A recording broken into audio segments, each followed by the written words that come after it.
জীবনটা আমার বাবা ছিলেন একজন সরকারি কর্মকর্তা। জি। আমার ছোটবেলাটা, আমার জন্মস্থান খুলনাতে, এবং আমি কিছুটা সময় খুলনাতেই মানুষ হই। জি। এরপরে বাবার চাকরির সূত্রে আমরা যশোরে আসি। আচ্ছা। যশোরে আমার জীবনের বেশিরভাগ সময় কাটে এবং ওখানেই আমার বিয়েটা হয়। আচ্ছা। তখন আমি ক্লাস 8-এ পড়ি। আচ্ছা। ওই সময় আমার বিয়ে হয়। বিয়ের পরেও আমি পড়াশোনাটা করে যাচ্ছিলাম। ক্লাস 8-এ পড়া অবস্থায় বিয়ে দিল কেন আপনাকে? আপনার বাবার অবস্থা কি ভালো ছিল না? হ্যাঁ, বাবার অবস্থা ভালো ছিল, কিন্তু আসলে এখন তো বয়স হয়ে গেছে, তো কি বলবো, মানে তখন আর কি যেই বয়সটা আমার ছিল, তো যে কেউ দেখলে আর কি চোখে লাগতো মানুষের হয়তো। আচ্ছা আচ্ছা। তো আমার আব্বার এক ফ্রেন্ড, তার ভাইয়ের জন্যই সে আর কি আমাকে পছন্দ করে। তো আমার বাবা ওই সময় রাজি হয় না বিয়েটা দিতে, কিন্তু ধরেন সন্ধ্যা 7টার থেকে এই নিয়ে আমার বাবার সঙ্গে আর কি তর্কতর্কি হতে থাকে। আচ্ছা। যে এতটুকু মেয়ে আমি বিয়ে দিব না, আমার ফ্যামিলি থেকে এটা খারাপ চোখে দেখবে, বা আমার মেয়ে আমাকেও খারাপ বলবে, আমার মেয়েটাকেও খারাপ বলবে। আচ্ছা। তো এইভাবে আর কি করতে করতে অনেক, মানে রাত তখন ভোর 4টা বাজে, এই অবস্থায় চলতেছে। জি। তো এক পর্যায়ে আমার বাবার কোনো মতামত আর তারা অপেক্ষা করলো না, যে আমার ভাসুর এখন, জি, সে আর কি আমার কোনো মতামতে, মানে আমার বাবার কোনো মতামতের বা আমার আম্মার কোনো মতামতের মূল্যায়ন না করে সে নিজে গার্জেন হয়ে তার ভাইয়ের সাথে আমাকে বিয়ে দিলেন। কে দিল এটা? আমার ভাসুর। ভাসুর মানে এটা তো কিভাবে সম্ভব? কারণ আপনার বাবা মা যদি রাজি না থাকেন তাহলে? না, এখন আমার বাবা দেখতেছে যে আমি এদেরকে ঘর থেকে বেরও করতে পারছি না, আবার এদেরকে হ্যাঁ বলতে পারছি না, না বলতেছি শুনতেছে না, আমি এখন কি করব? মানে সে তো একা। আচ্ছা। হ্যাঁ, সে তো একা, সে তো কোনো কিছুই আর কি এটা মানে ডিসিশনও নিতে পারছে না, সময় চাচ্ছে সময়ও দিচ্ছে না। আচ্ছা। তো যাই হোক, একরকম জোরের পরে আর কি বিয়েটা হয়। ওকে। কিন্তু আমার এই ভাসুর যখন আমাকে, তখন আমি তাকে কাকা বলে ডাকতাম। আমাদের ফ্যামিলিতে সবাই তাকে বাবার বন্ধু হিসাবে আমরা তাকে শ্রদ্ধা করি। আর তার যে ভাইয়ের সঙ্গে আমার বিয়ে হয়েছিল, তাকে আমি কোনোদিনই দেখি নাই, আমাদের ফ্যামিলির কেউ তাকে কখনো দেখেনি। আচ্ছা। যাই হোক, বিয়েটা ওইভাবে হয়ে গেল। সে তখন খুলনাতে চাকরি করে। তো বিয়ে হয়ে যাওয়ার পরে সে আর কি খুলনাতে, আবার তখন ছুটি ছিল আপনার রবিবার থাকতো সাপ্তাহিক ছুটি। আচ্ছা। তো আমার বিয়েটা হলো রবিবারের দিনই, বিয়েটা হওয়ার পরে সোমবারের দিন সকালবেলায় সে আর কি খুলনাতে তার কর্মস্থলে চলে যায়। জি। এরপরে আর কি আমাদের সঙ্গে, তখন তো আর ফোন টোনের কোনো ব্যবস্থা ছিল না, তখন ওই চিঠিপত্রের মাধ্যমে যোগাযোগ। তো এইভাবে আর কি প্রায় 3 মাস পার হয়ে গেল। আমার বাবা আমাকে শ্বশুরবাড়িতে কিন্তু পাঠায়নি। জি। তো একটা সময় আমার শাশুড়ি খুব আফসোস করতে থাকে, আমার শ্বশুর ছিলেন না। শাশুড়ির অনেক আফসোসের পরে আমার বাবা আর কি আমাকে শ্বশুরবাড়িতে পাঠায়। আচ্ছা। শাশুড়িকে দেখার জন্যে। ওকে। তা আমি ওখানে যে 3-4 দিন থাকি, থাকার পরে আমি চলে আসি। আসার পরে আমার আব্বা বললেন যে আমার মেয়ের ম্যাট্রিক পাসটা না করা পর্যন্ত আমি কিন্তু দিব না মেয়েকে। আচ্ছা। এখন তোমরা ইচ্ছা করলে রাখতে পারো, না পারলে না রাখতে পারো। তো যাই হোক, আমি ওইভাবে আর কি বাবার বাড়িতে পড়াশুনো থাকি এবং পড়াশুনো করি। একটা পর্যায়ে বিয়ের 1 বছর যখন হয়ে গেল, তখন আমার হাজব্যান্ড বলল কি, যাবা, ও তো এখানে পড়াশুনো করে, আমি ওখানে মেসে থাকি, আমার কষ্ট হয়, তো আমি ওখানে একটা বাসা নিয়ে থাকি। আচ্ছা। আর পড়াশুনো আমি ওকে করাবো, আপনার যখন ইচ্ছা, আর ওরও যদি আগ্রহ থাকে তাহলে অবশ্যই আমি ওকে লেখাপড়াটা করাবো। এটা আপনার হাজবেন্ড বললো? এটা আমার হাজব্যান্ড বলল। কি নাম ছিল ওনার, ভদ্রলোকের? আমার হাজব্যান্ডের নাম ছিল রবিউল ইসলাম। আচ্ছা। ওকে। তো সেইভাবে আর কি সে আমি বাসা নিল, বাসা নিয়ে আমাকে নিয়ে আসলো। নিয়ে আসার পর আমি পড়াশুনো করতে থাকি। পরীক্ষার টাইমে আমি গিয়ে পরীক্ষাটা দিতাম খালি। জি। তো এই অবস্থায় চলতে থাকি। তখন আর কি আমি যখন ক্লাস 9 থেকে 10-এ উঠবো, 3-4 মাস আগে, তখন আমি কনসেপ্ট করি। ওকে। তো ওই অবস্থায় আর কি আমি খুব অসুস্থ থাকি। তো এই আমার তখন ট্রিটমেন্টও চলে, পড়াশোনারও একটু সমস্যা হয়। লাস্টে প্রায় 5-6 মাস পর্যন্ত আমি প্রচণ্ড কষ্ট, মানে বলতে কি, আমি 6টা মাস শুধু সেলাইনের উপরে ছিলাম। জি। খুবই কষ্ট করছে আর কি। তো যাই হোক, ওইভাবেই ক্লাস 10-এ উঠলাম। ফাইনাল পরীক্ষা দিয়ে ক্লাস 10-এ উঠলাম। ওঠার পরে টেস্ট সব পরীক্ষা দিলাম। এরপরে আমার বাচ্চা যখন হলো, তারপরে আমি পরীক্ষাটা দিলাম। তখন বাচ্চার বয়স আমার 2-2.5 মাস হবে, ছোট বাচ্চা। তো আমাদের সময় আবার 2 শিফটে পরীক্ষা হতো, বাংলা ইংলিশটা 2 শিফটে পরীক্ষা হতো। ছেলে হলো না মেয়ে হলো? ছেলে। ওকে। 2 শিফটে পরীক্ষা। তো আমি যখন ফার্স্ট আওয়ারে পরীক্ষা দিতাম, সেকেন্ড আওয়ারে 1 ঘন্টা টিফিন আওয়ার থাকতো। ওই সময় বাচ্চাটাকে নিয়ে আমার দেবর আর আমার বোন আমার কাছে নিয়ে যেত বাচ্চাটাকে। ও তখন বুকের দুধ খেত, আমি ওকে মানে বিষয়টা হচ্ছে সকালবেলা পরীক্ষা আর বিকেলবেলা পরীক্ষা, এর মাঝখানের সময়টা থেকে আপনি ব্রেস্ট ফিড করাতেন বাবুটাকে? হ্যাঁ, ব্রেস্ট ফিড করাতাম। করানোর পরে তারপর ওকে খাইয়ে দিয়ে তারপরে আমি নিজে একটু টিফিন খেয়ে আবার সেকেন্ড হাফের পরীক্ষা দিতে বসি, এসএসসি ফাইনাল পরীক্ষা। জি। তো যাই হোক, এইভাবে পড়াশোনার পরে আমি যখন ওই পরীক্ষা আমার যেদিনকে শুরু হলো সেদিনকেই আমার হাজবেন্ড খুলনাতে বাড়িতে জায়গা কেনা ছিল, বাড়িতে কাজে হাত দিল। খুলনার কোথায় এটা? সোনাডাঙ্গা মেইন রোড, আচ্ছা, নিউ মার্কেটের কাছে। ওকে। তো বাড়িতে কাজে হাত দিল। আমি পরীক্ষা দিয়ে আমার ফাইনাল ম্যাট্রিক পরীক্ষা শেষ হওয়ার পরে আমি একবারে যে বাড়িতে উঠলাম। আচ্ছা। এবং বাচ্চাটা আমার ছোটবেলার থেকে ওখানেই মানুষ, ওকে, ওখানেই পড়াশোনা। বাড়িতে মানে কি নিজ বাড়িতে? নিজের বাড়িতে। আচ্ছা, তো কত সালে আপনাদের এই বাড়িটা হলো আনুমানিক? আমার বাড়িটা হলো তখন হচ্ছে আপনার ইনকমপ্লিট অবস্থায় আমি উঠছি, কিন্তু এটা কমপ্লিট করতে 87 সাল লাগছে। ঠিক আছে, বলেন। তারপরে যাই হোক, আমি ওইভাবে পড়াশোনা করতেছি। আমি কোনো পড়াশোনা যখন করে আমি বাড়িতে উঠলাম, ছেলেটাকে নিয়ে আমারও অনেক কষ্ট হয়ে যাচ্ছে।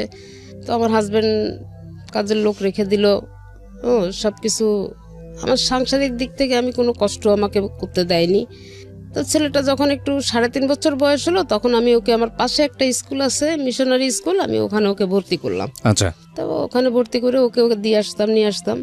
তো এইভাবে একটা পর্যায়ে ও যখন ক্লাস 2-তে উঠলো, তখন ওখানে ক্লাস 2 ফাইনাল পরীক্ষা হয়ে গেল। ক্লাস 3-তে আমি ওকে খুলনা জেলা স্কুলে ভর্তি করি। টেস্ট দেওয়া হলো, টেস্টে এলাও হলো, তারপরে আমি ওকে ওখানে ভর্তি করি। আমাদের জীবনটা খুব ভালোই কাটতেছিল আমার হাজবেন্ডকে নিয়ে। আমার তো অনেক সুখের একটা জীবন ছিল, যেটা আমি আসলে ভাষায় বলতে পারবো না। মানে আমার গায়ে একটু কোনো রকম একটু ব্যথা লাগলে মনে হতো যে তার জন্য কলিজাটা ছিঁড়ে গেল। খুব ভালোবাসতো আপনাকে? প্রচন্ড ভালোবাসতো। তা ছেলে নিয়ে কষ্ট করতাম দেখে সে আমাকে 2টা কাজের লোক রেখে দিছে, একটা রান্না করার জন্য, একটা ঘরের কাজকর্ম করার জন্য। আর আমার একটা সিকিউরিটি গার্ড ছিল, তার ডিউটি ছিল আমার বাচ্চাটাকে বিকালে একটু ঘুরতে নিয়ে যাবে। নিউ মার্কেটের সাইডে, তো নিউ মার্কেটের আশেপাশে ঘুরতে নিয়ে যাবে। তো এইভাবেই আর কি বাচ্চাটাকে মানুষ করলাম, বড় করলাম। আমার লাইফের সব কিছুই এখন ও হয়ে গেল, আমার তো আর কিছু নাই। আর একটা জিনিস ছিল কি, আমার হাজবেন্ডের একটা জিনিস, আমি ঘরে বসে থাকাটা সেও খুব পছন্দ করতো না। আচ্ছা। আমি একটু বাইরে, সে কোথাও গেলেই বলে কি, চলো না আমার সাথে ঘুরে এসো, চলো, ঘরে বসে বসে কি করবা, ঘরে বসে থাকলে চিন্তা করবা, এটা করবা। আর ছেলে নিচে খেলা করতেছে, আচ্ছা করুক না, সিকিউরিটি আছে তো দেখতেছে। জি। তো এইভাবে আর কি আমাদের লাইফটা খুব ভালো, খুব সুন্দরভাবে আমাদের একটা জীবন কাটতেছিল। তা এর ভিতরে আমার হাজবেন্ডের কিছু এদিক ওদিক ট্রান্সফার হলো, যেমন বরিশালে হলো, যশোরে হলো। আমার বাবা কিন্তু ওই সময় যশোরেই আছেন আর কি। যাই হোক, ছেলে এইভাবে তো চলতেছে। আমি খুলনাতে থাকি, পরে উনি ট্রান্সফার নিয়ে ঢাকাতে চলে আসলেন 96 সালে। জি। তো ঢাকাতে উনি যখন চলে আসলেন, তখন আমি খুলনাতে থাকি। ছেলে তখন আমার এসএসসি পরীক্ষা দিল। আচ্ছা। এবং যশোর বোর্ডের ভিতরে সে 72 জন স্ট্যান্ড করছে, তার ভিতরে সে একজন।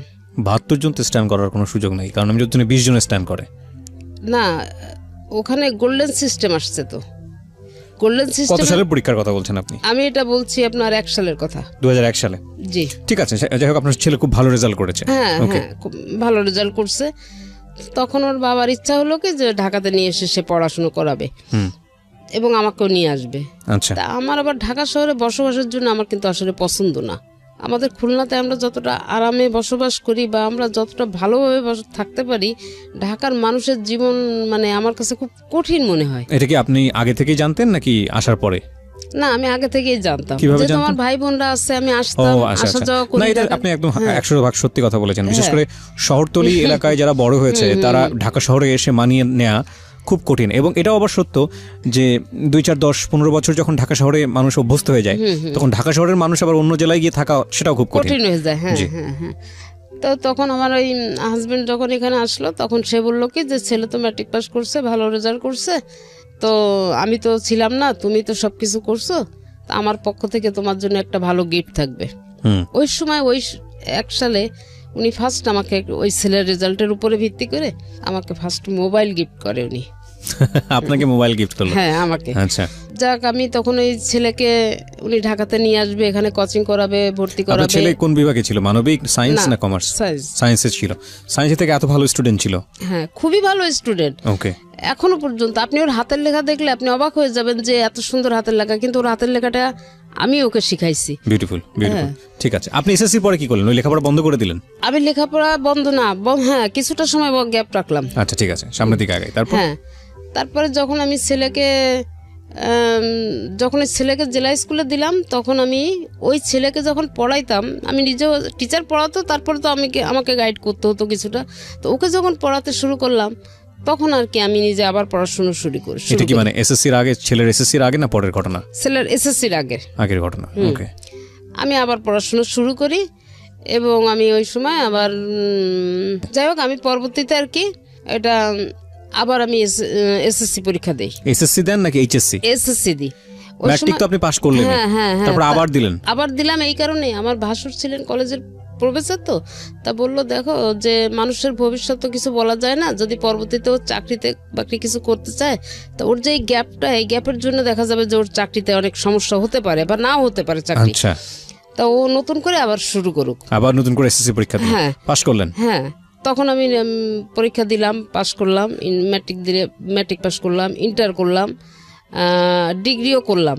তারপরে আমার ছেলে ম্যাট্রিক পাস করলো। আচ্ছা, ম্যাট্রিক পাস করলো। হ্যাঁ, আমরা যে গল্পে ছিলাম, যেখানটায় ছিলাম, যে আপনি ঢাকায় আসার কথা বলছিলেন আপনার জামাই। হ্যাঁ, তারপরে যখন ঢাকাতে চলে আসা হলো, এখানে কোচিং করার পরে ছেলে রাইফেলস পাবলিকে পরীক্ষা দিল, ভর্তি পরীক্ষা দিল, ওখানে টিকে গেল। আচ্ছা। তো টিকে যাওয়ার পরে ওর বাবা ওকে ওখানেই ভর্তি করলো এবং তখন আমাকে বললো যে এরকম ছেলে তো চান্স পেয়ে গেছে, তুমি ওখানে একা একা কি করবে, তুমি চলে আসো। তা আমার এটা খুব একটা বেশি ইচ্ছা ছিল। চলে আসো মানে কি? মানে আপনার জামাই তখন ঢাকাতে? হ্যাঁ আমার জামাই তখন ঢাকাতে। উনি কি করতো? উনি হাউস বিল্ডিং ফাইন্যান্স কর্পোরেশনের চাকরি করতেন। আচ্ছা, ওকে। তো আপনি ওখানে একা একা কি করবেন, এই জন্য ঢাকায় আসতে বললেন? চলে আসতে বলছে, কিন্তু আমার এই বাড়ির মায়াটা ছেড়ে না আমি কোথাও গিয়ে থাকতে পারতাম না। আচ্ছা। তো তখন আমি বাড়ি তখন কয়তলা হয়েছে আপনাদের? আমার বাড়ি অলরেডি তখন ডবল ইউনিটের 4 তলা। 4 তলা বাড়ি। আচ্ছা। তা আমি তখন আর কি তাকে অনেক বোঝানোর চেষ্টা করলাম যে তুমি ছেলে চান্স পেয়েছে ঠিক আছে, কিন্তু ওকে আমার হাতে ছেড়ে দাও, আমি ইন্টারটা এখানে খুলনাতে করাই, তারপরে ও ঢাকাতে যে অনার্স করবে। তা ওর বাবা আপত্তি করলো। হ্যাঁ আপত্তি করলো। তখন আমি বললাম যে আচ্ছা ঠিক আছে। এই যে ইন্টারটা করাতে ঢাকাতে নিয়ে আসলো, তখন যেন ছেলে একটু কেমন হয়ে গেল। একটা পর্যায়ে ওর বাবা আমাকে বললো, ইন্টার পাস করার পরে ইন্টার লাস্টে সেকেন্ড ইয়ারে চলা অবস্থায় আমাকে একদিনকে বললো কি, ছেলে তো আমার কন্ট্রোলের বাইরে চলে যাচ্ছে, তুমি এক কাজ করো, তুমি ছেলে নিয়ে খুলনা চলে যাও। আচ্ছা, একবার ইন্টার পরীক্ষার আগ মুহূর্তে এটা? হ্যাঁ। তখন আমি বললাম কি যে আমি তো প্রথমে তোমাকে এই জিনিসটা বলছিলাম, তুমি আমার কথাটা তো শুনলা না, এখন তো নিয়ে আসছো, এখন এই মুহূর্তে তো আমি নিয়ে যেতে পারবো না ছেলে। তা বললো কি যে তাইলে আমি এখন কি করব, কারণ আমি সারাদিন অফিসে থাকি আর তুমি এই ঢাকা খুলনা দৌড়াদৌড়ি করতে থাকো, ছেলে কি করে না করে আমি তো কিছু বুঝি না। এরপরে আমি এখানে একটু অবজেকশন দিলাম যে না, ও ইন্টারটা করুক, তারপরে দেখা যাবে কি করা যায়। তো ইন্টারটা পাস করলো। হ্যাঁ, রাইফেলস পাবলিকের থেকে ইন্টারটা পাস করলো। পাস করার পরে রেজাল্টটা কেমন ছিল? এসএসসির মতো ছিল নাকি খারাপ করলো? হ্যাঁ, রেজাল্টটা ভালো ছিল। তো ওর যেদিন রেজাল্ট হবে তার আগের দিন আছে আসানুল্লাহ প্রাইভেটে আর কি অনার্সের জন্য পরীক্ষা হলো। আচ্ছা। হ্যাঁ, কিন্তু তখনও ইন্টারের রেজাল্ট হয়নি। আচ্ছা, ইন্টারের রেজাল্ট না হলে পরীক্ষা হয় কিভাবে? হ্যাঁ, এটা হলো এবং ও পরীক্ষাও দিল। ওকে, ইন্টারেস্টিং। যেদিনকে ওর ইন্টারের রেজাল্ট হলো সেদিনকে আসানুল্লাহর রেজাল্ট হলো। ছেলে এদিকে ইন্টারও পাস করে গেছে, ওদিকে আসানুল্লাহ এসে চান্স পেয়ে গেছে। আচ্ছা। তো এটা যখন হলো তখন আর কি সেইভাবে ওকে ভর্তি করার জন্য সব ব্যবস্থা করা হলো এবং ভর্তি করে। আসানুল্লাহতে কেন ভর্তি করার চেষ্টা করছিলেন আপনারা? এটা আমার ভাই হচ্ছে, সাধারণত তো পাবলিকে সবাই ট্রাই করে, প্রথমে পাবলিক বিশ্ববিদ্যালয়গুলোতে। হ্যাঁ, কিন্তু ওর বাবার ইচ্ছা ছিল যে, ওরা বাবার একটা ধারণা ছিল কি যে মনে হয় প্রাইভেটে পড়াশোনা ভালো হয়। ওকে, এইটা আর কি। ওকে। তা যাই হোক সেটাই আর কি করছে। করার পরে ওখানে ওর বাবা আরও বেশিরভাগটা সময় এখানে থাকতো আর আমি খুলনাতে। এর মধ্যে আবার আমার একটা চাকরি হয়ে যায়। হ্যাঁ, একটা চাকরি হয়, আমার পোস্টিংটা, আমি তো খুলনার থেকে অ্যাপ্লাই করি চাকরির জন্য, তো ওখানে আমার পোস্টিংটাও খুলনাতে হয়ে যায়। আমি তখন খুলনাতে। কিসের চাকরি ছিল এটা? এটা ছিল ওই যে Bangladesh legal aid and services trust, ব্লাস্টে। আচ্ছা। তো তো আমার চাকরিটা ওখানে হয়, আমি কিভাবে জয়েন করলেন ওখানে? আমি ওখানে কোঅর্ডিনেটর। ওকে। তা আমি ওখানে আর কি জয়েন করি। আর বাবা ছেলে ঢাকাতেই থাকে। আমার ওখানে চাকরির বয়স যখন আমার 1 বছর হলো, তখন আর কি আমি প্রতি মাসের 7 বা 8 তারিখে আমি ওই খুলনা থেকে আমার রিপোর্ট নিয়ে আমার হেড অফিসে আসতে হতো। আচ্ছা। তো আমি সেইভাবে আসবো। তো হঠাৎ করে 4 তারিখে আমি আসি, 7-8 তারিখে আমাকে 4 তারিখে জুন মাসের 4 তারিখে আমাকে ফোন করে বলতেছে যে আমার না শরীরটা ভালো না, তুমি একটু তাড়াতাড়ি চলে এসো। আপনার জামাই বলছে? তখন আমি বললাম কত সালে এটা? এটা হয়েছে 7 সালে, 2007 সালে। 2007 সালে। তা আমি বললাম কি, তোমার যদি বেশি সমস্যা হয় আমি এখনো চলে আসতে পারবো, কারণ কোনো সমস্যা আমার নাই। তা বলতেছে না, বেশি তেমন কোনো কিছু না, তুমি ধীরে সুস্থে যেরকম আসো এইভাবে আসো। তাই আমি বললাম আচ্ছা ঠিক আছে। এখন আমি না, আসার আগে আপনাকে আমার একটা প্রশ্ন আছে, সেটা হচ্ছে আপনার বাড়ি ভাড়া কত আসতো ওই সময়টাতে? 15 থেকে 16,000 টাকা। 15 থেকে 16,000 টাকা পুরো বিল্ডিং মিলে? হ্যাঁ, পুরো টোটাল বিল্ডিং। আর আপনার জামাই তো জব করতোই। জি। তো আপনার জামাইও তো মোটামুটি ভালো অঙ্কেরই বেতন পেত, আমি যদি ভুল না করে থাকি। তো তারপরও আপনার জব করার, আমি বলছি না আপনি জব করেন, সেটাতে আমার কোনো প্রশ্ন নাই, কিন্তু মানুষ তো সাধারণত আমাদের সামাজিক বিন্যাসটা তো এরকমই যে প্রয়োজন না থাকলে আসলে মেয়েরা তেমন একটা জবে যান না, এটাই আমরা দেখে থাকি। তো আপনার তো বোধহয় সেরকম ক্রাইসিস ছিল না অর্থে? না। তো তারপরেও আপনি কেন জবে গেলেন? কেন গেলাম এটাই হচ্ছে যে আমার বাড়িতে, আমি যে ঢাকাতে আসছি, আমার বাড়িতে যে কেয়ারটেকার রেখে আসছি, এই কেয়ারটেকারটা আমার বিদ্যুৎ বিল নিয়ে অনেক ঝামেলা করে ফেলছে। তো ঝামেলা করে ফেলার পরে একটা পর্যায়ে আমরা দুজনে বসে আলাপ করলাম কি, যে এরকম অবস্থা হলে তো এরকম বিদ্যুৎ নিয়ে ঝামেলা করলে তো প্রায় বিদ্যুৎ অফিস থেকে এসে লাইন টাইন কেটে দেওয়া, ভাড়াটেদের সমস্যা, আর এই খুলনা থেকে আমি, এই ঢাকা থেকে আমি যে এইভাবে তো সমস্যার সমাধান করা ঠিক মানে সম্ভব হয় না, এটা খুবই কঠিন একটা ব্যাপার। তখন আমার হাজব্যান্ড বললো কি, যে আচ্ছা দেখি কি করা যায়। তারপরে যখন আমার ওই চাকরিটার জন্য আমি অ্যাপ্লাই করছি, এটা তার আগ্রহে করছি। তো তখন ওই আগ্রহটা স্যার এই কারণেই ছিল যে যদি খুলনাতে আমার চাকরিটা হয় আর আমি খুলনাতে থাকতে পারি, তাহলে আমার বাড়িতে কেয়ারটেকারের দরকার হবে না, আমার নিজের তত্ত্বাবধানে আমার বাড়িটা থাকবে, কোনো ঝামেলা ঝঞ্ঝাট হবে না। তো এটা বললাম। তখন আমি আর কি, যখন চাকরিটা হলো, বলুন তারপরে। তো আমি অফিস থেকে বাসায় গেছি। বাসায় যাওয়ার পরে আর কি এমনি উনি মানে নিজে যখন দুপুরে সকালে যে অফিসে গিয়ে আমাকে একটা ফোন দিত, বা বাসা থেকে বের হওয়ার সময় ফোন দিছে, দুপুরে যখন সে খেতে বসবে তার আগে, এই অফিসেই তো খাওয়া দাওয়ার সিস্টেম ছিল তার, অফিস দুপুরে খাওয়া দাওয়ার আগে আমাকে ফোন দিত। কারণ আমি না খাওয়া দাওয়ার প্রতি আমার আবার একটু খুব অনীহা। জি। মানে অনীহা বলতে কেমন, এই বাচ্চাদের মতো আমাকে জোর করে ধরে কেউ খাওয়াইতে পারলে মনে ভালো হয়, কারণ একা একা থাকি তো। খুবই আমার ভাতটা মোটেই আমার একেবারে পছন্দ ছিল না। আচ্ছা, এরকম আর কি। তো আমার যে পার্মানেন্ট কাজের লোকটা ছিল, ওকে সবসময় এটা সে সতর্ক করে দিত, এবং ওই খাওয়ার আগে আমাকে খালি জিজ্ঞেস করতো, তুমি যে কোথায় আছো? অফিসে। তা খাওয়া দাওয়া কি করছো? তা না, বাইরে বেরোয় দেখো সামনে ভালো কোন রেস্টুরেন্টে বসে খেয়ে নাও। আচ্ছা ঠিক আছে, খাবো। আমি আরো বরং উল্টা রাগ করতাম তার উপরে, যে কি আমাকে কি ছোট মানুষ পাইছো নাকি, তুমি এরকম করো কিসের জন্যে? এখন আমাকে বললো যে ঠিক আছে, তোমার এখন আসার দরকার নেই, তুমি তাহলে 7 তারিখেই আসো। তা আমি বললাম আচ্ছা ঠিক আছে। এখন আমার ছেলে তো এখানে আছে, তো 4 তারিখেই, এই কথা 4 তারিখ দুপুরে আমার সঙ্গে হলো। আমি যখন অফিস থেকে বাসায় আসছি, বাসায় এসে তখন তো মোবাইলে কার্ড সিস্টেম, আমি বাসায় এসে রেস্ট নিয়ে আমি মোবাইলের দোকানে যাই, আমি কার্ড কিনতে গেছি। তখন আমাকে আমার ছেলে ফোন দিয়ে বলতেছে, আব্বুকে নিয়ে আমি একটু শ্যামলীতে আসছিলাম, এই সংসদ ভবনেই থাকতো আর কি। তা বলছে যে আব্বুকে নিয়ে আমি শ্যামলীতে আসতেছিলাম, তো এই সময় আর কি আব্বু একটু কাশি দিল, বুকে ব্যথা করতেছে। আচ্ছা। তো বুকে ব্যথা করলে আমি সাথে সাথে সরোয়ার দিদি নিয়ে ডাক্তার দেখালাম। তো তুমি যদি কি হয় আমি তোমাকে জানালে তুমি রওনা দিও। আচ্ছা। তাই আমি বললাম আচ্ছা ঠিক আছে। তো এর মধ্যে আর কি 10-15 মিনিট পরে ছেলে আবার ফোন ব্যাক করলো। ফোন ব্যাক করার পরে আমি বলছি কি ব্যাপার? তো বলছে আম্মু ডাক্তারের কাছে নিলাম, ডাক্তার যখন আব্বুকে দেখে কি করলো, আমাকে তো ভিতরে ঢুকতে দেয়নি, তো দেখলাম যে একটা হুইল চেয়ারে আব্বু সেন্সলেস অবস্থায় উপরে নিয়ে গেল। তারপরে 10-15 মিনিট পরে ছেলে আমাকে আবার ফোন দিল, দিয়ে বলতেছে আব্বুর অবস্থা বোধহয় ভালো না, আমাকে ডাক্তার বললো 2টো ইঞ্জেকশন এনে দিতে। তো আমি 2টো ইঞ্জেকশন এনে দিছি, আব্বার বুকের ওখানে ইঞ্জেকশন 2টা পুশ করছে, আর আব্বাকে ক্যাবিনে দেওয়া হয়েছে, কোনো সেন্স নাই, তুমি রওনা দাও।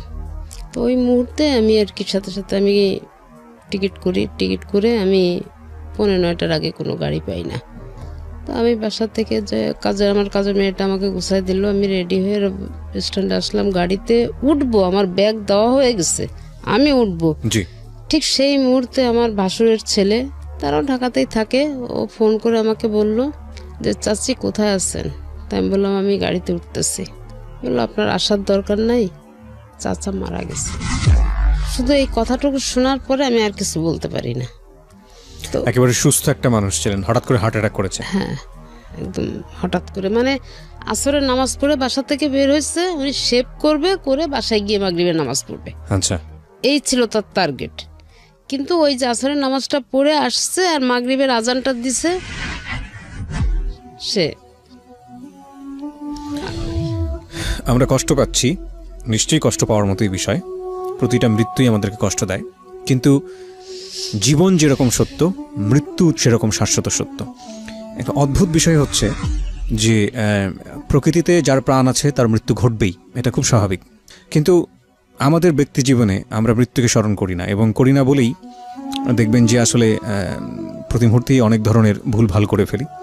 চিন্তা করে দেখুন, আপনি একটা মানুষ, এই মুহূর্তে যারা আমার রেডিওটা শুনছেন, লাখ লাখ মানুষ আপনারা শুনছেন, লাখ লাখ মানুষ, কিন্তু একবার যদি খুব খুব মানে গভীরভাবে একটু চিন্তা করে দেখেন যে এমনও হতে পারে আজকের এই অনুষ্ঠানটি আপনার জীবনের শেষ শোনা অনুষ্ঠান, কিংবা এই রাতটি আজকে আপনার জীবনের শেষ রাত, কিংবা আমি কিবরিয়া আমার জন্য হয়তোবা এটা আজকের জন্য মানে আজকের মতো শেষ অনুষ্ঠান হতেই পারে। যে কোনো মুহূর্তে এমন হতে পারে যে অনুষ্ঠানটা করে বাড়ি ফিরতে পারবো না, সৃষ্টিকর্তা হয়তো বা নিয়ে যাবেন। তো এই যে মানে ফিলটা, এটা যদি আমাদের মধ্যে থাকে তাহলে আমাদের দ্বারা আসলে খুব বেশি খারাপ কাজ করা মানে সম্ভবই না আসলে, কারণ যে কোনো মুহূর্তেই আমরা চলে যাব, যে কোনো মুহূর্তে আমরা মুসাফিরের মতো, প্রত্যেকটা মানুষ আসলে আমরা মুসাফির, এবং খুব অল্প সময়ের জন্য এসেছি, যে কোনো মুহূর্তে আমরা চলে যাব। কিন্তু অদ্ভুত বিষয় হচ্ছে আমরা এটা চিন্তা করি না, এবং এই চিন্তাটা যদি আবার খুব গভীরভাবে করা শুরু করি তাহলে জীবনের সামনের দিকে এগোনোও খুব মুশকিল। হ্যাঁ, যাই হোক, এটাই মানে ওনার মৃত্যুটা দেখুন, মানে অচিন্তনীয়, মানে কোনোভাবেই চিন্তা করা যায় না, তাই না? মানে শেভ করে জাস্ট মাগরিবের নামাজ পড়বে, এই তার আগ মুহূর্তে, নামাজের আগেই তার আগে আল্লাহ। এবং সে কাজের বুয়াকে বলছে যে আমি গোসল করে আম খেয়েছে, আম খেয়ে বলছে যে আমি যাচ্ছি, আমি এসে আম খাবো, তুমি কেটে রেখে চলে যাও। আম খাওয়ার সুযোগটাও তার হয়নি না। এই হচ্ছে পৃথিবী, খুব অল্প কিছুদিনের জন্য। তারপরও কত কলহ, কত অন্তর্দ্বন্দ্ব, কত ঝামেলা, কত রেশারেশি। আর একটা গুণ, তার অনেক গুণই ছিল, তার ভিতরে সবচেয়ে বড় যে গুণটা, আমি বিয়ের পর থেকে তাকে পারতপক্ষে কোনোদিন আমি খুব কম সময় কাজা নামাজ পড়তে দেখছি, কখন নামাজ সে কিন্তু করেনি। মাশাআল্লাহ। এমনকি যদি সে আমাকে বাইক নিয়ে বেরোতো, আমাদের মানে আমরা দুজনেই বাইকে বেরোতাম, এমনকি যদি সে বাইকে আজানে হলে আমাকে কোথাও একটু দাঁড় করায় রেখে বাইক সে মসজিদে ঢুকছে, আমি কিন্তু বেরোয় আসার পরে চিল্লাচিল্লি করতাম যে এটা কোন ধরনের অবস্থা। ঢাকা শহরেও তুমি আমাকে এরকম করো, বাইক শুদ্ধ রাস্তার পাশে দাঁড় করাই দিয়ে তুমি নামাজ পড়তে গেছো, কারণ বাইরে বাসায় গিয়ে কি পড়তে পারতাম না? খুব ভালো একটা প্রসঙ্গ নিয়ে আসছেন। আমি নিজেও বাইক চালাই, নিজেরও দুই একটা অভিজ্ঞতা আছে এরকম। আমি একটু জাস্ট সবাইকে একটু বলতে চাই, বিশেষ করে অনেকেই আছেন এতে হয়তো মনক্ষুণ্ণ হন, বিশেষ করে স্ত্রীরা হয়তো মনক্ষুণ্ণ হন, কিন্তু আমার মনে হয় বাইরে থেকে আপনাদের জন্য দুটো উপলব্ধির একটা ব্যাপার আছে। একটা হচ্ছে যে হাজবেন্ড নামাজ পড়ছেন, আপনি পড়ছেন না, সেটা বড় কথা না, আপনার নিজেরও পড়া উচিত, সে একটা উপলব্ধি যদি আপনি ধর্মকর্ম মানেন। আরেকটা যেটা হচ্ছে কেউ যদি করেন এরকম, আপনার জন্য হয়তো একটু অসুবিধাজনক হতে পারে, কিন্তু এটা কিন্তু আপনার স্বভাব হবে, আপনি তাকে সুযোগ দিচ্ছেন, একটু ধৈর্য ধরে অপেক্ষা করা উচিত। হ্যাঁ, সুতরাং আর যদি বেশি চাপ দেন তাহলে ওই যে লোকটি নামাজ পড়তে যাচ্ছে সে কিন্তু নামাজের মধ্যেও কনসেন্ট্রেট করতে পারবে না, ভাববে যে বাইরে কিনা কি হলো, বের হওয়ার পরে হয়তো বকাঝকা শুনতে হবে। এটা করা উচিত না, এটা গুনাহের ভাগীদার হয়ে যায় অনেকেই। তবে আরেকটা জিনিস তার ছিল, সে কোরআন শরীফ পড়তে পারতো না, আমি এটা পারি। জি। তো সে ওই যে আমপারা বলে, যেটা কোরআন শরীফ পড়ার আগে প্রথম যেটা আমাদের শেখার জন্য ওই বইটা সে কিনে আমার কাছে অনেক সময় বসতো পড়তে। আচ্ছা, যখন একটু যুক্ত অক্ষর আসতো বা একটু কঠিন শব্দ আসতো, বলতো এটা বাদ দিয়েই পড়ি। হ্যাঁ, আচ্ছা। তো আমি বলতাম কি, তাহলে তো তোমার এই ওয়ার্ড মানে এটা তো ভুল হয়ে যাবে, অর্থটা তো ভুল হয়ে যাবে, ওইটা করলে তো হবে না, তোমাকে এটা পড়তে হবে। তো সে চেষ্টা করতো আর কি আমার কাছে বসে এটা পড়ার কোরআন জন্য। শরীফটা আসলে যারা পড়েন তারা তো বিশেষ সওয়াবের অধিকারী হন। আর আরেকটা বিষয় যেটা হচ্ছে বুঝে পড়া উচিত, যেই হ্যাঁ, পড়ছেন অবশ্যই অবশ্যই এটা অবশ্যই বুঝে পড়া। হ্যাঁ, আমাদের কিন্তু একটা রেওয়াজ আছে, আমরা দেখবো যে সকালবেলা উঠে সবাই কোরআন শরীফ তেলাওয়াত করছেন, হ্যাঁ। তেলাওয়াতে তো একটা সওয়াব আছেন, কিন্তু যদি বুঝে পড়া যায় এবং সেটা যদি ব্যক্তি জীবনে আরো আমল করে বেশি- সেটা অনেক বেশি আরো উপকারী। বেশি ভালো। হ্যাঁ, জি। তো আপনি যে প্রসঙ্গে ছিলেন যে আপনি যেটা বলছিলেন যে উনি মারা গেলেন হঠাৎ করে এবং আপনি তখন বাসে ওঠার আগ মুহূর্তে এই ঘটনাটা, এবং তারপর আপনি জানেন না যে আপনার কি হয়েছে। না সেন্সটা যখন ফিরলো তখন কি অবস্থায় দেখছেন বাকি? সেন্সটা যখন ফিরলো, এর মধ্যে সম্ভবত আমার যে ভাড়াটিয়ার আছে এদের সঙ্গে তো আমি খুবই ক্লোজ, জি তো সম্ভবত আমার ছেলে বোধহয় ফোন করে তাদেরকে কিছু জানাই দিছিল। জি তো আমি যখন ওইখানে ফোনে কথা বলতেছি তখন আমি দেখি যে আমার বিল্ডিং এর লোকজনগুলা সব 7টা ফ্যামিলি, তো 7টা ফ্যামিলি দেখি যে এরা সব রিক্সা ভরে আসতেছে, আমি ওদের দিকে তাকায় আছি আর ফোনে কথা বলতেছি। এরপর আমি আর কিন্তু ওই খবরটা শোনার পরে আমি আর কিছু বলতে পারি না, আমার হাত থেকে ফোন টোন সব ছুটে গেল। তো যাই হোক, ওরা দেখি যে পরবর্তীতে যখন আমার সেন্স আসছে তখন আমি দেখি যে আমি আমার বাসাতে আমি খাটের উপরে আমাকে শোয়া রাখা হয়েছে। কত সালের ঘটনা এটা? এটা 7 সালের জুন মাসের 4 তারিখে রাত। আচ্ছা, 2007 সালের জুন মাস। হ্যাঁ। তো ওইভাবে আর কি রাতটা ওখানে বাড়িতে আমার বাড়িতে আমি কাটাই। এদিকে আমার ভাই বোন যারা আছে তারা সবাই মিলে, ছেলে সহ ভাই বোন সবাই মিলে তার ডেড বডি গ্রামের বাড়ি আমার যশোরের শ্বশুর বাড়ি ওখানে নিয়ে যায়। আপনি কি ওই সময় জাননি? আমি রাতে যাইনি, আমি ভোরবেলা উঠে, মানে এরা তো ঢাকা থেকে লাশ নিয়ে যাবে, আমাকে ছেলে বললো কি তুমি ভোরে আসো। রওনা দিও। হ্যাঁ, আচ্ছা আর ওর ফ্রেন্ডদেরকে বলে রাখছে যে এরকম তোরা মাইক্রো ভাড়া করে আম্মুকে গাড়িতে উঠাই দিস, আর সাথে কে কে আসতে চায় তাদেরকে দিয়ে মোটামুটি গাড়িটা হুম রওনা করে দিস, আমি এখান থেকে আম্মুকে নামাই নিব। জি। তো সেইভাবে আমরা, আপনার ছেলে তখন কিসে পড়ছে? হাসানুল্লাহতে? হ্যাঁ হ্যাঁ, আচ্ছা তো তখন আর কি আমি চলে আমার মা, আম্মা, আমি এবং আমার ওখানে আশেপাশে আরও এক অফিস কলিগ 5 জন আছে, তারা অনেক ভাড়াটিয়া, সবাই মিলে মোটামুটি 2টা মাইক্রো নিয়ে আমরা বাড়িতে আসি, যশোরে আসি। জি। আসার পরে আমি যখন বাড়িতে আসি ওই গাড়িতেই আমি সেন্সলেস হয়ে যাই আর কি। যখন আমাদের বাড়ির রোডটায় ঢুকে না তখনই আমি সেন্সলেস। তো ওই অবস্থায় আমাকে বাড়িতে ঢুকানোর পরে কিভাবে কি করছে না করছে আমি জানি না। তো যখন আমার সেন্স আসলো আমাকে ধরে নিয়ে আমাদের উঠানের ভিতরে নিয়ে গেল, দেখলাম আমার হাজবেন্ডকে তখন গোসল করাচ্ছে। আমাকে পাশে একটা চেয়ার দিল, আমি বসলাম, তাকে গোসল করাচ্ছে, কিন্তু আমি কোনো কথা বলতে পারছিলাম না। তো গোসল করানোর হয়ে গেল, কাপড় টাপড় আমার সামনেই কাপড় টাপড় পরালো, সব কিছুই করলো। এরপরে তাকে যখন তার লাশটা নিয়ে ওখান থেকে সরাই নিল, নিয়ে মসজিদের কাছে রাখলো, আমাদের পারিবারিক মসজিদ, পারিবারিক গোরস্থান। তো মসজিদের কাছে যখন রাখছে তখন প্রচণ্ড একটা ঝড় আসলো, কোনো বৃষ্টি না, এত পরিমাণ একটা বাতাস আসলো যে কেমন যেন তোলপাড় হয়ে গেল, মানে 2-5 মিনিটের ভিতরে। তখন এই খাটিয়াটাকে মসজিদের ভিতরে নিয়ে রাখছে। তারপরে যখন ঝড়টা কমলো তখন তাকে বাইরে নিয়ে আসা হলো জানাজার জন্যে। তা আমাকে নাকি ওখানে নিয়ে গেছিল তাকে দেখানোর জন্যে, কিন্তু আমি দেখতে পারি নাই, মানে আমার সেন্স ছিল না। বুঝতে পেরেছি, মানে হ্যাঁ, আমি দেখতে পারি নাই। তো ওই অবস্থায় আমাকে ওখানে একটু রাখলো, কিছুক্ষণ পরে আমাকে আবার ঘরে নিয়ে আসা হলো, পরে জানাজা হলো, মাটি হলো, সব কিছুই হয়ে গেল। এরপরে 3 দিন পরে আমি বাড়িতে সব মিলাটিলাত দিয়ে আমরা সুস্থভাবে আমি খুলনাতে আবার ফিরে আসি। যেদিন আমি খুলনাতে ফিরে আসি ওই দিনকে রাতে আমার ফিরে আসার ব্রেন স্ট্রোক? না, মাইন্ড স্ট্রোক করে। আচ্ছা, মাইল্ড স্ট্রোক, যেটাই হোক না কেন ব্রেন ছিল। হ্যাঁ, স্ট্রোক করে। তো রাত 12টার পরে ঘটনা ঘটে। তো আমার একটা ভাড়াটিয়া ছিল অল্প বয়সী, তো ছেলেটা ও আবার আমাদের ওখানের একটা ক্লিনিকের চাকরি করে। জি। ও তাড়াতাড়ি করলো কি, ওইটা হচ্ছে গিয়ে অ্যাম্বুলেন্স খবর দিল, দিয়ে আমাকে সাথে সাথে হার্টের একটা ডাক্তার ওনার ক্লিনিকে নিয়ে গেল। জি। নিয়ে ওখানে 2 দিন রাখা হলো। রাখার পরে আমি যখন একটু সুস্থ হয়ে কথা বলতে পারছি তখন খালি একটা কথাই বললাম যে আমাকে বাসায় নিয়ে চলো, আমি এখানে থাকবো না, আমাকে বাসায় নিয়ে চলো। মানে আমি বাসায় আসার জন্য খুব অস্থির। জি। তখন আমাকে বাসায় নিয়ে আসলো। এই আস্তে আস্তে আস্তে আস্তে আমি চাকরিটাও ছেড়ে দিলাম। আমি কিন্তু ওই মুহূর্তেই চাকরিটা ছেড়ে দিলাম। চাকরিটা ছেড়ে দিয়ে আমি ওইভাবেই আসি। মানে আমি যেন কেমন একটা হয়ে যাচ্ছি তখন থেকে।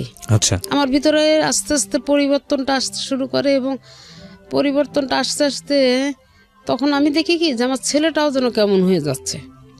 তখন চিন্তা করলাম যে আমি তো গেলাম, ছেলেটাও নষ্ট হয়ে যাচ্ছে, নষ্ট হয়ে যাবে। এইভাবে ঘরের ভিতরে সারাদিন দরজা আটকায় দিয়ে যে খাওয়া নেই দাওয়া নেই পড়ে আছে খুলনাতেই। তা আমার আম্মাকে বললাম যে মা তুমি আসো আমার কাছে, নাহলে তো আমি পাচ্ছি না। তা আম্মা আমার কাছে অনেক দিন ছিল আর কি। তো থাকার পরে যাই হোক ওই রান্না বান্না করতো বা ছেলেটাকে একটু খাওয়াইতো, আমাকে ওরকম খাওয়ার কথা বললে আমি চিলাচিলি করে উঠতাম। তো এইভাবে আর কি আমাদের মোটামুটি যাচ্ছে। তখন আর কি ওই যে আমার 3 তলা ভাড়াটি আছে, জি, এই হচ্ছে ওই 3 তলাতে থাকে। তখন আর কি ওই ছেলের ওই অবস্থা দেখে আমাকে একদিনকে বলতেছে, আচ্ছা ছেলেটা এই অবস্থা, ছেলেটার তো আসলে পাগল টাগল হয়ে যাবে, তো ওকে একটা কাজ কামে তো দিতে পারতেন। তাই আমি বললাম ভাই আমার এখন ওই ধরনের মন মানসিকতা নাই যে আমি ওকে কাজে দিব, এখন আমি নিজেই চলতে পারছি না, তো আর একটু সুস্থ হই তারপরে দেখি চিন্তা ভাবনা করবো। আচ্ছা, তখন ওই মুহূর্তে উনি বলতেছে আমার অফিসের ম্যানেজারটা চলে গেছে, তা আমার অফিসে কেউ একটু কাজ করবে। আমি বললাম যে ঠিক আছে আপনি ওর সাথে একটু কথা বলেন। তখন আর কি ওকে ডাক দিলাম, ও আসার পরে ওর সঙ্গে কথা বললো। তো ও বললো ঠিক আছে কাকু, আমি আপনার অফিসের যে কয়দিনের সমস্যা আমি করে দেই। না কিন্তু ওর তো লেখাপড়া করার কথা তখন। কিন্তু ও লেখাপড়া ছেড়ে দিল, বাবার মৃত্যুর পর লেখাপড়া ছেড়ে দিল। এটা তো একবারেই মানে আমার কাছে বেমানান ঠেকছে। এত ভালো স্টুডেন্ট হঠাৎ করে লেখাপড়া কেন ছেড়ে দেবে? তখন আমি ওই তো এই যে কাজের ভিতরে তখন আমি ওকে বুঝাতে লাগলাম যে তুমি না আর যাই করো তুমি লেখাপড়াটা করো। তো অনেক ওই গ্যাপ দিল, মানে একটু গ্যাপ গেল, গ্যাপ যাওয়ার পরে অনেক বুঝাতে তখন ও আবার আমাকে উল্টা বুঝাতে লাগলো। কি বুঝাতো? সবাইকে দিয়ে সবকিছু হয় না। হ্যাঁ, আমার পড়াশুনো করতে এখন আর ভালো লাগে না, একটা সময় ভালো লাগছে, এখন ভালো লাগে না, তুমি কেন আমাকে জোর করো? হ্যাঁ, আচ্ছা দেখবো, তুমি বলতেছো যখন আমি চিন্তা করে দেখবোই করব। পরে যাই হোক এইভাবে আর কি মোটামুটি অনেক কষ্ট করে আমি অনেক চাপের মুখে রেখে ভালোবেসে বুকে ঝুঁকে আদর যত্ন যাই করার করে টরে মোটামুটি অনার্সটা করাই দিলাম। ওকে, অনার্সটা করলাম, করার পরে এখন ওই অফিসে যে কাজে গেল না, ওখান থেকে আর কি কাজ কাম করতো, কি টাকা পয়সা পাইতো না পাইতো এটা কখনো আমার কাছে বলতো না, দিত না। আর আমি এটা জিজ্ঞাসা করলে বলতো কি যে জাস্ট ম্যানেজার নাই, আমি একটু কাজ করে দিচ্ছি, সে কিছু দিল না দিল আম্মু এটা নিয়ে তোমার কোনো টেনশন করার দরকার নেই। তাই আমি বললাম আচ্ছা ঠিক আছে।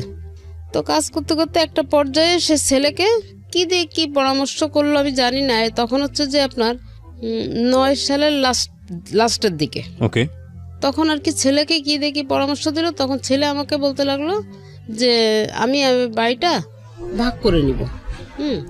তাই আমি বললাম কি বাবা আমার তো আর কেউ নাই, তুই ছাড়া তো আমার আর কেউ নাই, এখন যদি আমি মারা যাই তা বাড়িটা তো তোরই, এটা আবার ভাগ করার কি হয়েছে? তা বললো যে না আমার অংশ আমি ভাগ করে নিব। তাই আমি বললাম যে বোঝানোর পরে অনেক কিছুই বুঝালাম, কিন্তু কোনো কথাই সে শুনতে চায় না। তো লাস্টে যখন আমাকে কোনো রকম কিছু করতে পারলো না, তখন আমার ওয়ার্ড কমিশনারের কাছে গেল। আচ্ছা, ওয়ার্ড কমিশনারকে গিয়ে বললো, তখন ওয়ার্ড কমিশনার আমাকে ডাকলো, ডেকে আমাকে বলতেছে আপা ছেলে তো এরকম উল্টাপাল্টা কথাবার্তা বলতেছে, এটা আমি কি করব? তাই আমি বললাম কি আচ্ছা ভাই এসব ঝামেলা না করে দেখেন যদি মিউচুয়াল করতে পারেন ভালো, না পারলে আপনি ও যেটা বলতেছো সেটা করে দেন, আমার তো মন মানসিকতা এখন ভালো না, আমি এটার বিষয়ে আর কোনো কথা বলতে চাই না। তখন ওই আমার ছেলে এরা সবাই একসাথে হয়ে কমিশনারের কাছে গেল। আর এই হলো গিয়ে কমিশনারের খালাতো ভাই, কিন্তু এদের সঙ্গে রিলেশন খুবই খারাপ, রক্তের সম্পর্ক, কিন্তু এদের সঙ্গে রিলেশনটা ভালো না।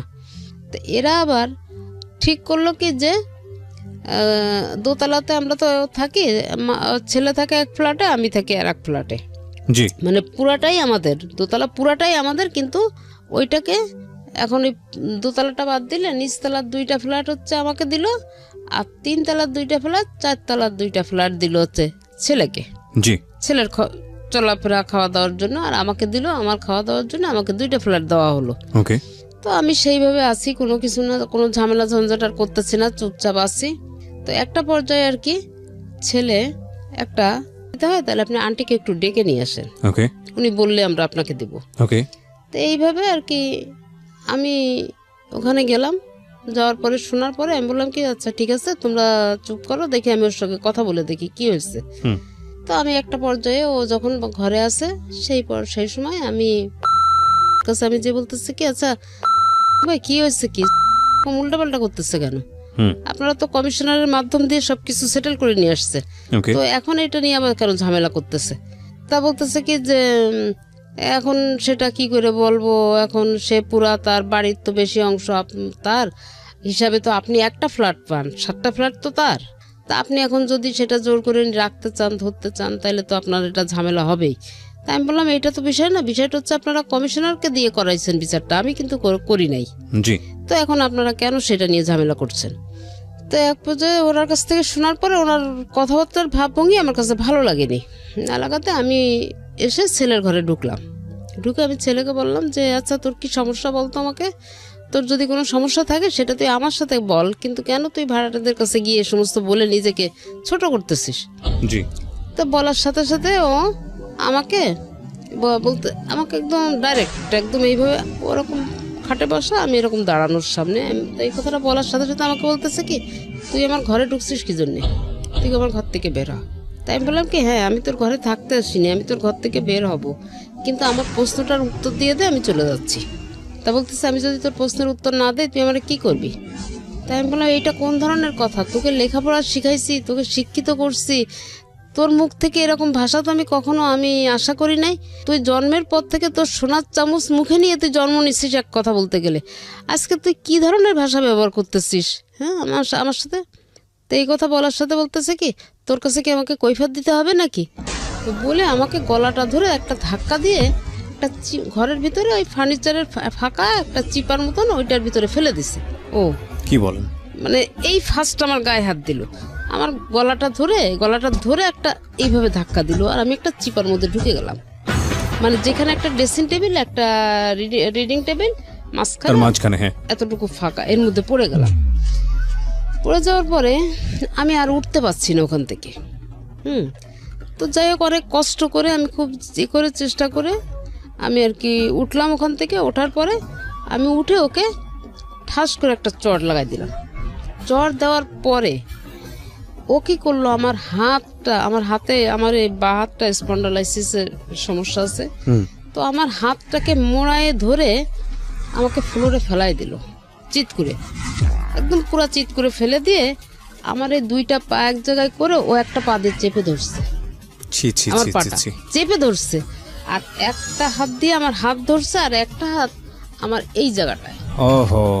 মানে আমার জিভ অলরেডি বের হয়ে গেছে, মানে আমার মনে হচ্ছে কি এই মুহূর্তে আমি শেষ, এখন আমি যে কোনো রকম নিজেকে ওর কাছ থেকে ছাড়াই নিব আমি এরকম কোনো সুযোগ পাচ্ছি না। অনেক ধস্তাধস্তি করে মানে অনেক গুতাগুতি করে এক পর্যায়ে আমি একটা, আপনি আশেপাশের লোকজন ছিল না বিল্ডিং এ? হ্যাঁ বিল্ডিং এ, মানে এই যে চিল্লাচিল্লি হচ্ছে না, আমার বিল্ডিং এর সামনে পুরা লোক, কিন্তু নিচে কোলাপসিবল গেটে তালা মারা। আচ্ছা, সিঁড়ির ভিতরে দাঁড়ায় এগুলা দেখতেছে এবং বউ দেখতেছে, কিন্তু কোনো কথা নেই তাদের। আর বিল্ডিং এর লোকজন ওই একটু ডেয়ারিং টাইপের লোক, মানে সত্যি কথা বলতে একদম আমি ক্লিয়ার যেটা বলবো সেটা হচ্ছে একটা সন্ত্রাসী, খুলনা শহরে সন্ত্রাসীদের ভিতরে সে একজন, এর পাল্লায় পড়ছে এই ছেলে। তো যাই হোক আমি এখন ওইখান থেকে তো কোনো রকম তো ওকে লাথি মানে অনেক চেষ্টা করে মোটামুটি একটু উঠলাম। তো আমি ওখান থেকে কোনো রকম ওকে ধাক্কি দিয়ে মানে একটু ছাড়াই আমি উঠলাম। ওঠার পরে ও আমার হাত 2টা মোড়ায় পিছনে নিয়ে আমাকে ওর ঘরের থেকে আমার পিছনে ঘাড়ে হাত দিয়ে ধাক্কা দিতে ওর ঘর থেকে বারান্দায় বের করে নিয়ে এসে আমার এখানে একটা ঘুষি মারছে, চোখের মাঝখানে। হ্যাঁ এই ঠিক এই জায়গাটা একটা ঘুষি দেওয়ার সাথে সাথে আমার যে নাক দিয়ে রক্ত পড়তেছে না, মুখ দিয়ে পড়তেছে না, চোখ দিয়ে পড়তেছে, আমি কিছু বলতে পারবো না। লোকজন রাস্তায় সব জমা হয়ে আছে, সবাই দেখতেছে। মানে সে দৃশ্য, মানে আমি সেই মুহূর্তে আমার খুব মানে অবস্থা খুবই খারাপ ছিল, কিন্তু আজকে না এসব কথা বলতে আমার চোখে কখনো পানি আসে না। এক্স্যাক্টলি, আমি সেটাই চিন্তা করছিলাম যে আপনার পানি আসে না, আমার চোখে পানি আসছে না। আমি মাফ করবেন, আমি একটু ইন্টারাপ্ট করছি আপনাকে। পৃথিবীর সবচাইতে দুর্ভাগা সন্তানের কথা আমি এই মুহূর্তে শুনছি। আমার শুধু এতটুকুই বলার আছে, আমি ডেফিনেটলি শিওর যে হয়তো আপনি অনুষ্ঠানটা শুনছেন। আপনি ধরেন আপনার মা যেটা বলে গেল সে অপরাধগুলো করেননি, কিন্তু ধরেন আপনি আপনার জায়গা থেকে অনেক কিছু বলার আছে, অনেক কিছু বলার আছে, আপনার মা অনেক অপরাধ করেছে আপনার সাথে। আপনি যদি ধর্ম মানেন, ধর্ম তো একটা আছেই, যদি সামাজিকতা মানেন, যদি এথিক্স মানেন, যদি কিছুই না মানেন, শুধু মানবিকতা মানেন, হ্যাঁ, তাহলেও আমি বলবো যে সবচেয়ে অভাগা হচ্ছেন আপনি। যার পেটে বড় হয়েছেন, দুনিয়ার মুখ দেখেছেন যার জন্য, যা রক্ত মাংস খেয়ে বড় হয়েছেন, যে আপনাকে কষ্ট করে বড় করেছে, সে যদি সারা জীবনও আপনাকে পেটাতো, এটা আপনার জন্য আশীর্বাদ। তার গায়ে হাত তুলেছেন মানে হচ্ছে আপনার নাই, আপনার আর কিছু নাই, আপনার না আছে ইহকাল, না আছে পরকাল, আপনি তো ওখানেই শেষ। মানে কত বড় পাপী যে আপনি। আপনার মা এই কথা বলছে এখানে এই অনুষ্ঠানে এসে, লাখ লাখ মানুষ সাক্ষী হয়ে যাচ্ছে আজকের এই অনুষ্ঠানে। আল্লাহ আপনাকে মাফ করুক, আমি জানি না মাফ করবে কিনা, মাফ করা উচিত কিনা। যে মানুষের, আপনি লেখাপড়া করেছেন, আপনি শিক্ষিত একজন মানুষ, এসএসসি ইন্টার পর্যন্ত পড়াশোনা করেছেন, হ্যাঁ, আপনার অনার্সটাও শুনলাম পড়াশোনা করেছেন আপনি। ধরেন আপনার মা অপরাধী, আপনার দিক থেকে ভয়াবহ রকমের অপরাধী, হোক সে অপরাধী, কিন্তু ওই যে একটা কথা আছে না যে এক ধার দুধের দাম শোধ করা যায় না সারা জীবন গায়ের চামড়া করে দিলে। আপনি যা করেছেন সেটা মুখে আনার মতো নয়। এখন থেকে শুরু করে যদি সারা রাত ধরে আপনার এগেনিস্ট আমি বলি এই অনুষ্ঠানে, যদি শেষ না হয় এই অনুষ্ঠান, আমার মনে হয় আমি বলে শেষ করতে পারবো না যে আপনি কত বড় অপরাধ করেছেন, ভয়ানক রকমের অপরাধী। আমি এই উপলব্ধিটা আপনার মৃত্যুর আগে আসা উচিত, অবশ্যই আসা উচিত। এবং আমি জানি না আপনি বাবা কিনা, গল্প সামনের দিকে এগোলে বুঝতে পারবেন যে সন্তানের হাতে যদি কখনো মার খান, এর চাইতে কষ্টকর, এর চেয়ে জাহান্নাম ভালো। মানে এই ভদ্রমহিলার জীবনে কত বড় পাপ করেছিল জানি না, যে কারণে এই ভদ্রমহিলাকে এরকম একটা টাইম ফেস করতে হয়েছে। আজকের এই অনুষ্ঠান যারা শুনছেন, ওনাদের লাইফে তো ঘটনা একটা ঘটে গেছে, কারো লাইফে যাতে না ঘটে। হ্যাঁ, আমি এরকম অনেক গল্প পেয়েছি। আমি একটা সময় একটা রেডিওতে একটা অনুষ্ঠান করতাম, অনুষ্ঠানের নামটা আমি মেনশন করবো না, সেটা এইখানকার রেডিও অনুষ্ঠানের এথিক্স থেকে যায় না। সেখানে আমি পেয়েছিলাম যে সন্তান হয়ে বাবাকে খুন করেছে। সেটার পিছনে একটা ভয়াবহ রকমের লজিক ছিল। কিশোর অপরাধী ছিল সে, কিশোর অপরাধী। মনে হয় যদি ভুল না করে থাকি সাগর অথবা সম্রাট কিছু একটা নাম হবে। এবং আপনি তার পুরো গল্পটা শুনলে বিশ্বাস করতে পারবেন না যে বাবা কত বড় অপরাধ করতে পারে সন্তানের ক্ষেত্রে। তবুও কি মানা যায়? যে একজন সন্তান হয়ে বাবাকে খুন করতে পারে? কখনোই মানা যায় না। কিন্তু খুবই খুবই প্যাথেটিক। ছোট্ট একটা বিরতি নেব প্রিয় শ্রোতা। নামতে হলে তো সিঁড়ি নিচে নামতে হবে, এবং আমি এখানে আসছি নিচে নামবো, ওখানে ওয়াল। হ্যাঁ, আমি যখন সিঁড়ি থেকে সিঁড়ির স্পেস আমার যখন নিয়ে আসছে, আমি কিন্তু অতটা অনুভব করি নাই। আমি কিন্তু অনুভব করতেছি আমার পরিস্থিতিটা কি। তো যখন আমি ওখানে আসার পরে ও একটা ধাক্কা দিছে যে ওই ওয়ালটাতে গিয়ে আমি বাড়ি খাবো এবং ওখানে আমি শেষ হয়ে যাব। এইভাবে আমার পিছন থেকে একটা ধাক্কা দিল ছেলেটা। ধাক্কা দেওয়ার পরে আমার নিচের ওই ভাড়াটেগুলো যখন ওই বারান্দার ভিতরে চিল্লাচিল্লি হচ্ছে, বাইরের থেকে কেউ ঢুকতে পারছে না বা কেউ হেল্প করছে না আমাকে, তখন ওই নিচের ওই ছেলে দুইটা যে অবস্থায় ছিল, রাত তখন 11টার বেশি বাজে, ওরা দুইটা ছেলে দৌড়াইয়ে উঠে এসে দেখে কি অলরেডি আমি সিঁড়ির 5-6টা সিঁড়ির স্পেস নেমে গেছি। মানে আর মনে হয় 1-2 সেকেন্ডের মধ্যে আমি ওয়ালে বাড়ি খাবো। আচ্ছা, ওই অবস্থায় আটকেছে। ওই অবস্থায় ওরা দুইজনে এসে আমাকে ধরে বসছে। ধরে দেখে যে আমার তো নাক মুখ রক্তাক্ত। আমার তখন ওদের এই সেন্স নাই, মানে আমার তো সেন্স নাই, ওদের ওই অবস্থা। আমার গায়ের ওড়না খুলে আমার মুখটাকে পেঁচায় নিয়ে ওরা সাথে সাথে চলে যায় পাশে একটা, কোনো ডাক্তার তো পায় না। এই ঘটনা ঘটতে প্রায় 12টা 12:30 বেজে গেছে। কোনো ক্লিনিকের ধারে কাছে নাই। তো ওরা তখন একটা মেডিসিনের দোকানে নিয়ে গিয়ে ওখানে নিয়ে আমাকে ড্রেসিং করে নিয়ে এসে আমাকে নিচতলায় রাখে। আবার একটা ভাড়াটের ঘরে রাখে। তো এই যখন আপনি ড্রেসিং করালেন কারো কাছ থেকে, কোনো হাসপাতালে করেছিলেন নাকি কোনো ফার্মেসিতে? না, ফার্মেসিতে। সাধারণত এরকম ঘটনা ঘটলে please go to a hospital, সরকারি হাসপাতালে যাবেন। সরকারি হাসপাতালগুলোতে আমি যত জানি ওয়ান স্টপ সার্ভিস আছে, এবং ওখানে গিয়ে আপনারা একটা মেডিকেল সার্টিফিকেট নিয়ে নেবেন যে আপনাকে ফিজিক্যালি অ্যাসাল্ট করা হয়েছে। আমি বিশেষ করে বাবা মার শুধু না, যে কারো ক্ষেত্রে আমি বলছি, সরকারি হাসপাতালে গেলে আপনাদেরকে এরকম একটা সার্টিফিকেট দেওয়া হবে যে আপনাকে ফিজিক্যালি অ্যাসাল্ট করা হয়েছে। কে করেছে আপনি চাইলে নামটা ওখানে মেনশন করতে পারেন। পরবর্তীতে আপনি যদি কোনো আইনি অ্যাকশন নেন, আপনার এই কাগজটা অবশ্যই লাগবে এবং এটার ভিত্তিতেই হবে, নইলে আসলে পরবর্তীতে আর কোনো কাজে লাগে না এগুলা। হ্যাঁ, তারপরে ওই অবস্থায় আমি তো আমার মুখ টুকের অবস্থা খুবই খারাপ ছিল, খাওয়া দাওয়া করতে পারছিলাম না, গলা টলা ফুলে গেছে এবং গলায় ওরা আবার হাতের নখ বড় বড়, এসব জায়গা সব মানে একদম কেটে কেটে গেছে আর কি, মানে ব্লেড দিয়ে টান দিলে যেমন। আপনি মা, আমি বিশ্বাস করি আপনি যা বলবেন আজকের অনুষ্ঠানে সবই সত্য বলবেন, এবং আপনি যে যার এগেইনস্টে বলছেন পৃথিবীতে সবচেয়ে কাছের মানুষই আপনার, সে আপনার সাথে থাকুক আর না থাকুক, হ্যাঁ, আপনি তাকে পেটে ধরেছেন, এটাই আপনার সম্পদ। এবং আমি যত জানি আপনার সন্তান একটাই, রাইট? এরপর আর সন্তান হয়নি, সেটারও একটা স্টোরি আছে। আপনি আমাকে বলেন তো, আপনার সন্তান যে ইমব্যালেন্স আচরণ করছে, একটা মাত্র সন্তান, তাও ছেলে সন্তান, যার প্রতি আপনারা কোনো অন্যায় আচরণ করেননি, তখন যে ঘটনাটা আপনি বলছেন, সেই সময় বাবা মারা যাওয়ার পরে ওর ভিতরে কি কোনো আশঙ্কা ছিল যে আপনি অন্য কারোর সাথে সংসার করতে যাচ্ছেন, বা আপনাকে নিয়ে কোনো ছেলের সাথে কেউ কোনো গুজব শুনেছে?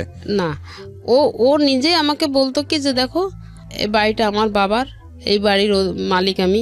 এটা তো প্রশ্নই ওঠে না, মানে এটা প্রশ্নই ওঠে না। আমি কেন বলছি, এই ধরনের কথাবার্তা তো ওর মাথা থেকে আসার প্রশ্নই ওঠে না, যে একটা মাত্র সন্তান আপনার। দেখুন, একটা মাত্র সন্তান যাকে আপনি আপনারা দুজনই এত ভালোবাসা দিয়ে বড় করেছেন, আর তো কোনো উত্তরাধিকারী নাই। আর দ্বিতীয় কথা হচ্ছে যে উত্তরাধিকারের প্রশ্নও যদি আসে তাহলে লিগ্যালি সে আপনার চেয়ে বেশি পাবে, লিগ্যালি সে আপনার চেয়ে বেশি পাবে, সুতরাং এই প্রশ্ন তো আসেই না। আর দ্বিতীয়ত যেটা, সেটা হচ্ছে মা আপনি, কিসের বাড়ি কিসের ঘর? তো মার সাথে এই ধরনের রেশিওটা কেন আসবে? যদি একটা ভাই হতো তাও একটা কথা ছিল, বোন হতো তাহলে একটা কথা ছিল, তো মার সাথে তো রেশিওর প্রশ্নটা আসে না। ও কি কোনোভাবে ইনসিকিউর ছিল যে আপনি অন্য কাউকে বিয়ে করে ফেলছেন, বা ও এমন কোনো? ও নিজেই আমাকে বলছে, হ্যাঁ, ও নিজেই আমাকে বলছে যে আমি যেন বিয়ে করে এখান থেকে চলে যাই। ও নিজেই বলেছে? হ্যাঁ, ও নিজে আমাকে বলছে। ওই আপনাকে বলতো বিয়ে করে চলে যেতে? হ্যাঁ, আমাকে বলছে যে কোনো কারণ ছাড়া। না, বলছে কি যে এ বাড়িতে তুমি থাকতে পারবা না, এটা আমার বাবার বাড়ি, আমার অধিকার আগে, তো এই বাড়িতে তুমি থাকতে পারবা না, তুমি হয় তোমার কোনো আত্মীয় স্বজন বা বাবার বাড়িতে চলে যাও, বা কোনো আত্মীয় স্বজনের বাড়িতে, অথবা তুমি একটা বিয়ে করে নাও, আমার কোনো কমপ্লেন নেই। এতটা অসন্তুষ্ট কেন সে আপনার প্রতি? এইটা হয়েছে কি, এই অসন্তোষটা হয়েছে এই যে নামের যে লোকটার কথা আমি বলছি, এর সঙ্গে এতটাই ও ক্লোজ হয়ে গেল যে ও আমার ঘরের থেকে খাওয়া বন্ধ করে দিল। তো আপনি এই লোকটাকে বাসায় রাখছিলেন কেন, বের করে দিচ্ছিলেন না কেন? আমি এই লোকটাকে নামানোর জন্য বহুত চেষ্টা করছি, এবং লাস্ট আমার কেএমপি থেকে শুরু করে, মানে খুলনা পুলিশ কমিশনারের কার্যালয় থেকে শুরু করে আমি প্রত্যেকটা প্রশাসনের সহযোগিতা চাইছি এবং দরখাস্ত করছি, এবং তাদের কাছ থেকে সিগনেচার নিচ্ছি যে অবৈধভাবে সে আমার বাড়িতে বসবাস করছে, আমার ঘর ভাড়া দিচ্ছে না, নানাভাবে নির্যাতন করছে, আমার ছেলেটাকে সে অ্যারেক্টেড করে ফেলছে, এইভাবে আমি দিচ্ছি, কিন্তু কাজ হয়নি, কোনো কাজ হয় না, কোনো কাজ। আমি প্রশাসনের কাছ থেকে আমি হারাম বলতে আমি এতটুকু উপকার পাই নাই, একমাত্র র‍্যাব 6 ছাড়া। ওনারা আপনাকে হেল্প করেছে? শুধু ওনারাই আমাকে হেল্প করছে, এবং সেটা লাস্ট মোমেন্টে এসে আমার মাথায় কেন যে এই বুদ্ধিটা খেলছিল। আচ্ছা, ফাইনাল ক্রোনোলজিক্যালি যাব, স্টেপ বাই স্টেপ যাব, গল্পটা সামনের দিকে এগোতে চাই। প্রিয় শ্রোতা, আমরা যেই ভয়াবহ রকমের একটা অভিযোগ মা তার সন্তানের এগেনস্টে করছেন আজকে এখানে এসে, ঠিক অভিযোগ বলবো না, তার জীবন গল্প সেখানে বলতে এসেছেন, কারণ আজকের এই অনুষ্ঠান বলার পরে কিন্তু সে কারো কাছ থেকে বিচার চাইবে না। সে গল্পটা কেন বলতে এসছে সে প্রশ্নটা আমি পরে করব। খুব ভালো হতো যদি ওনার সন্তানকে আমি মুখোমুখি করতে পারতাম, কিন্তু আমাদের অনুষ্ঠানের কিছু এথিক্স আছে, কিছু নিয়ম আছে। আমরা যখন অনুষ্ঠানটা শুরু করি তখন একটা ডিসক্লেইমার দিই ওখানে, যে এই অনুষ্ঠানে যে কথাগুলো যিনি বলেন এটা ইনভেস্টিগেটেড শোনা, এবং ওনার সন্তান সম্পর্কে এখানে বলছেন, আপনি সেটা বিশ্বাস করবেন কি করবেন না সেটা আপনার ব্যক্তিগত ব্যাপার। ওনার সন্তানের নাম আমরা এখানে প্রচার করিনি, এবং একই সাথে উনি যার এগেনস্টে এখানে কমপ্লেন করেছে ওনার ভাড়াটিয়া, তার নাম আমরা প্রচার করিনি, যাতে করে সুনাম তাদের যে মানে কোনো দুর্নাম না হয়। আমরা সচেতনভাবে চেষ্টা করি এই নামগুলো হাইড করে যাওয়ার জন্য। তবে একটা কথা ঠিক, আমরা আপনাকে উৎসাহ দেই না এই অনুষ্ঠানটা বিশ্বাস করার জন্য। যদি আপনি বিশ্বাস করতে চান আপনার মতো করে আপনি করবেন, শিক্ষণীয় পার্সপেক্টিভ থেকে, কারণ এটা ইনভেস্টিগেটেড শো না। অফকোর্স এটা ইনভেস্টিগেটেড শো না। একজন এসে বলে গেলেন, সেটা কতটুকু সত্য কতটুকু মিথ্যা সেটা তার উপর নির্ভর করে। এবং খুব কষ্ট হচ্ছে যে যদি এখানে এসে ভাই তার বোনকে নিয়ে এভাবে বলতো, বা বোন এসে তো যদি ভাইকে নিয়ে এভাবে বলতো, আমি তাকে বলার সুযোগ দিতাম না, আমি তাকে অনুষ্ঠানে গল্পই বলার সুযোগ দিতাম না। কিন্তু যখন মা এসে একমাত্র সন্তানের এগেনস্টে বলে, এবং তখন বলার সুযোগ দেই একটাই কারণে, যে মা হয়ে সন্তানের এগেনস্টে কীভাবে মিথ্যা কথা বলবে, কেন বলবে, তার উদ্দেশ্যটা কি,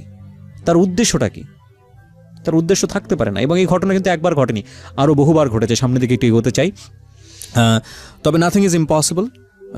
সন্তানের দিক থেকে যদি শোনা যায় তাহলে হয়তো তার জায়গা থেকে অনেক শক্তিশালী একটা যুক্তি ছিল, কিন্তু যেই যুক্তি আপনি দেন না কেন ভাই, আপনার মা যেহেতু বলেছে আপনি তার গায়ে হাত তুলেছেন, পৃথিবীতে মা যদি পাগলও হয়ে যায়, উন্মাদ হয়ে যায়, বদ্ধ উন্মাদ, এমন উন্মাদ যে গায়ে কাপড় চোপড় রাখতে পারছে না, এরকম উন্মাদও যদি হয়ে যায়, তাকে একটা টোকা দেওয়ার অধিকার আল্লাহ দেয়নি, টোকা দেওয়ার অধিকার দেয় নাই। আপনি যদি ধর্ম না মানেন, মানবিক জায়গা থেকেও আপনি সেটা পারবেন না।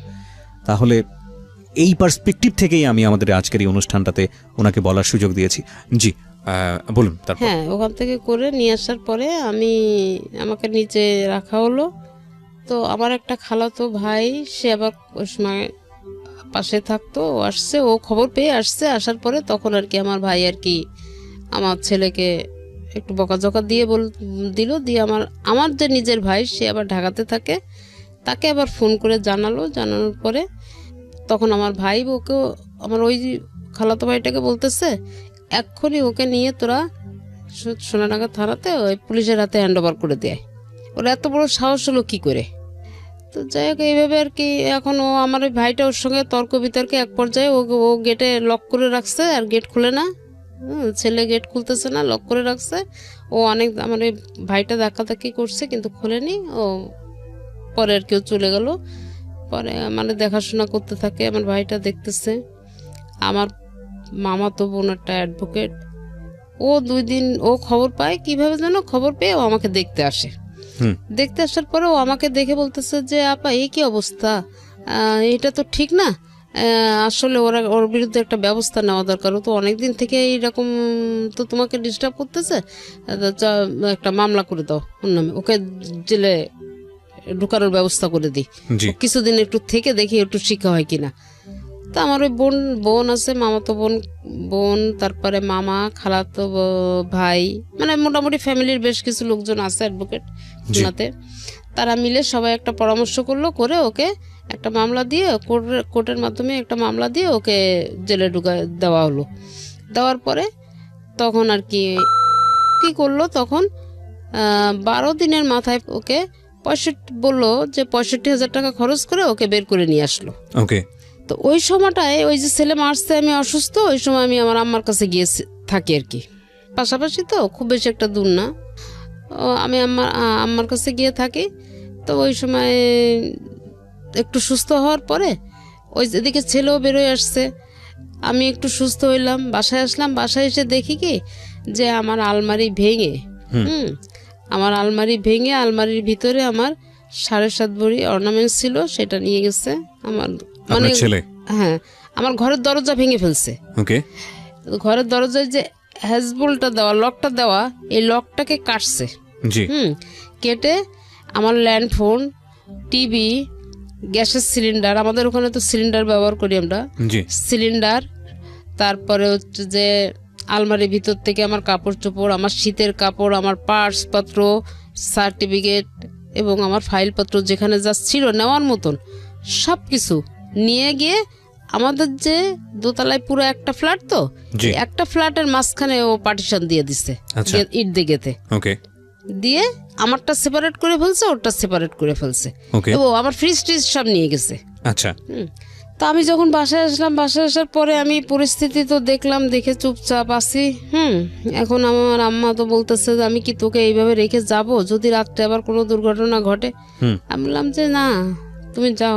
আমি বললাম আম্মা তুমি যাও, তুমি এত টেনশন করো না, আল্লাহ ভরসা, যাও, আচ্ছা যা হবার হবে। তো যাক, আম্মা অনেক টেনশন করে, অনেক সাবধান করে দিয়ে বুঝাই টুজাই বলে চলে গেল। চলে যাওয়ার পরে এরপর থেকে তো অত্যাচার আমার পরে তো বাড়তে শুরু করলো, জেল থেকে বেরোয় আসার পরে। ওকে। এখন জেলে কতদিন ছিল? জেলে ছিল 15-14 দিন। আপনি কি কেস করেছিলেন নাকি আলটিমেটলি এমনিতেই নিয়ে গেল জেলে? না, আমি ওই যে আমাকে মারছিল না, শুধু কমপ্লেইন করেছেন? ওইটার এগেইনস্টে একটা মামলা করছিলাম।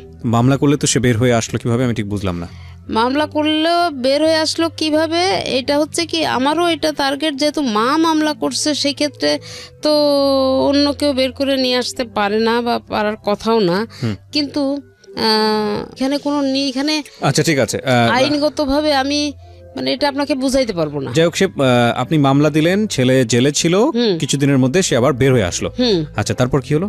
এরপরে বের হয়ে আসার পরে তো অত্যাচার আমার পরে তো আরো বেড়ে গেল।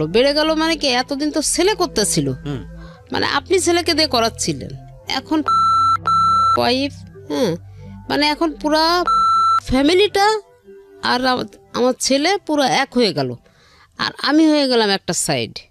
এদের প্রত্যেকের টর্চারিং এখন আমাকে দিনের বেলা, এমনকি রাতের বেলা আমার ছেলে ঘরে আছে, আমি এ পাশে আছি, ও পাশে আছে, 3 তলায় নেমে চলে আসছে, এসে আমার গেটে লাথি গুতা মারে মারতেছে আর বলতেছে অকথ্য ভাষা, ওদের ভাষা টাষা তো খুব খারাপ, মানে গালিগালাজ করতেছে, গেট খুলে বের হ, তোরে এখন দেখে নেবো, এ করবো সে করবো। না না আপনার ছেলে না। আপনার ছেলে না?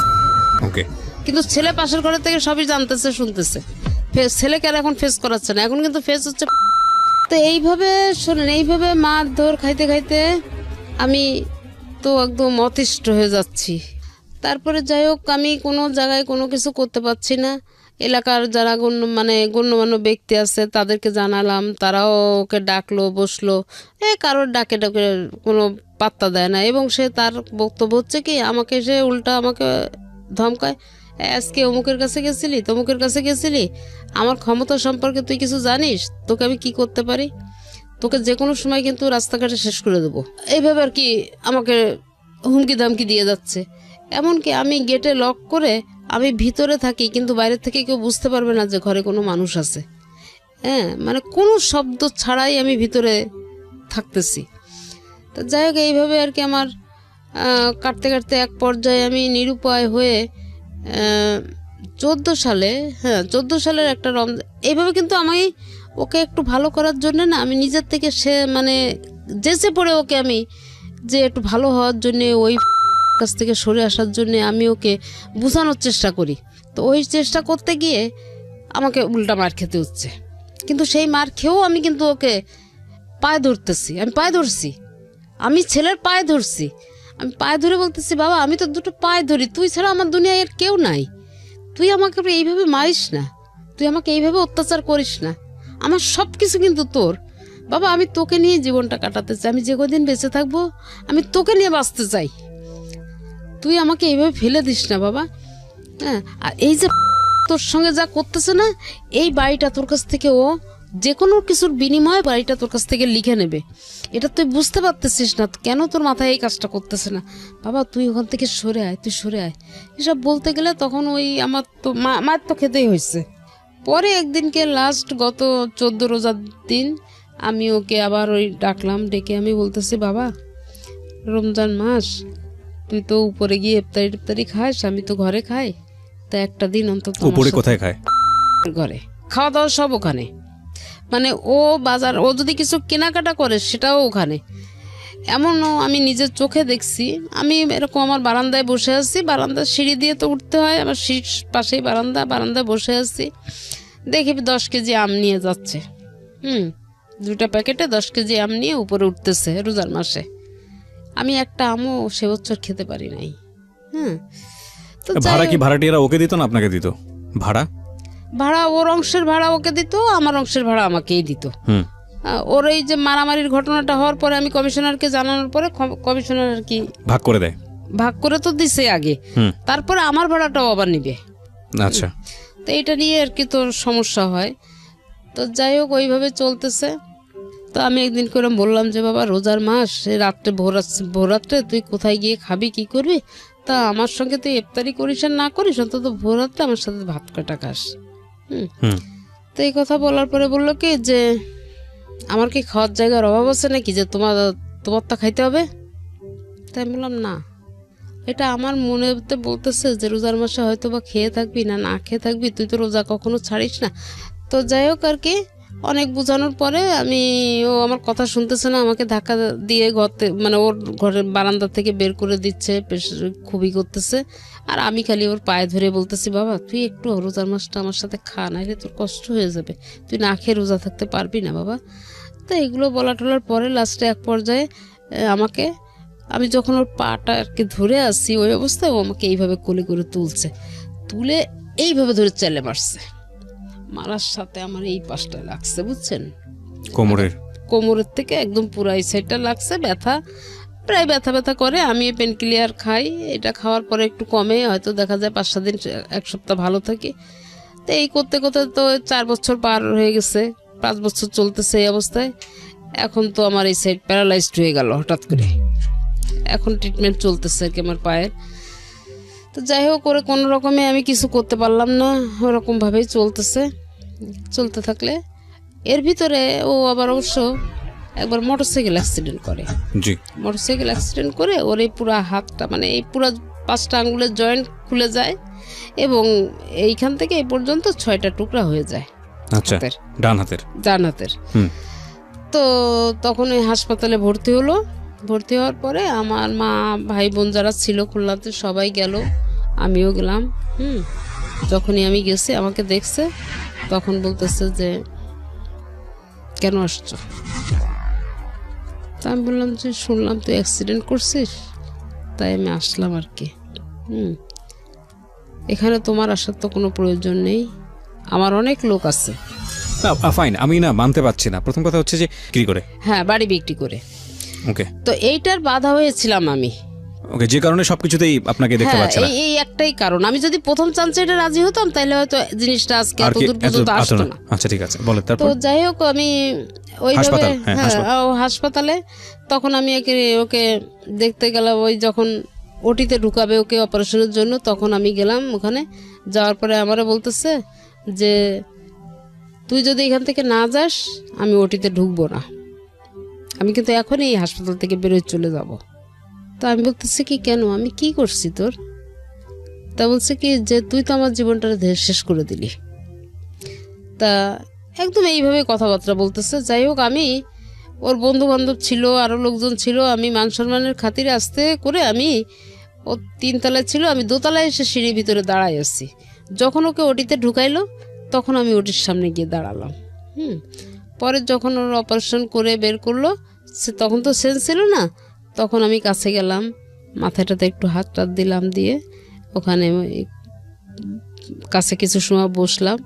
বসার পরে ওর বন্ধুবান্ধব বললো কি যে আন্টি আপনি এক কাজ করেন, আপনি বাসায় চলে যান, আমরা আছি, যদি কোনো সমস্যা হয় আমরা খবর দিব।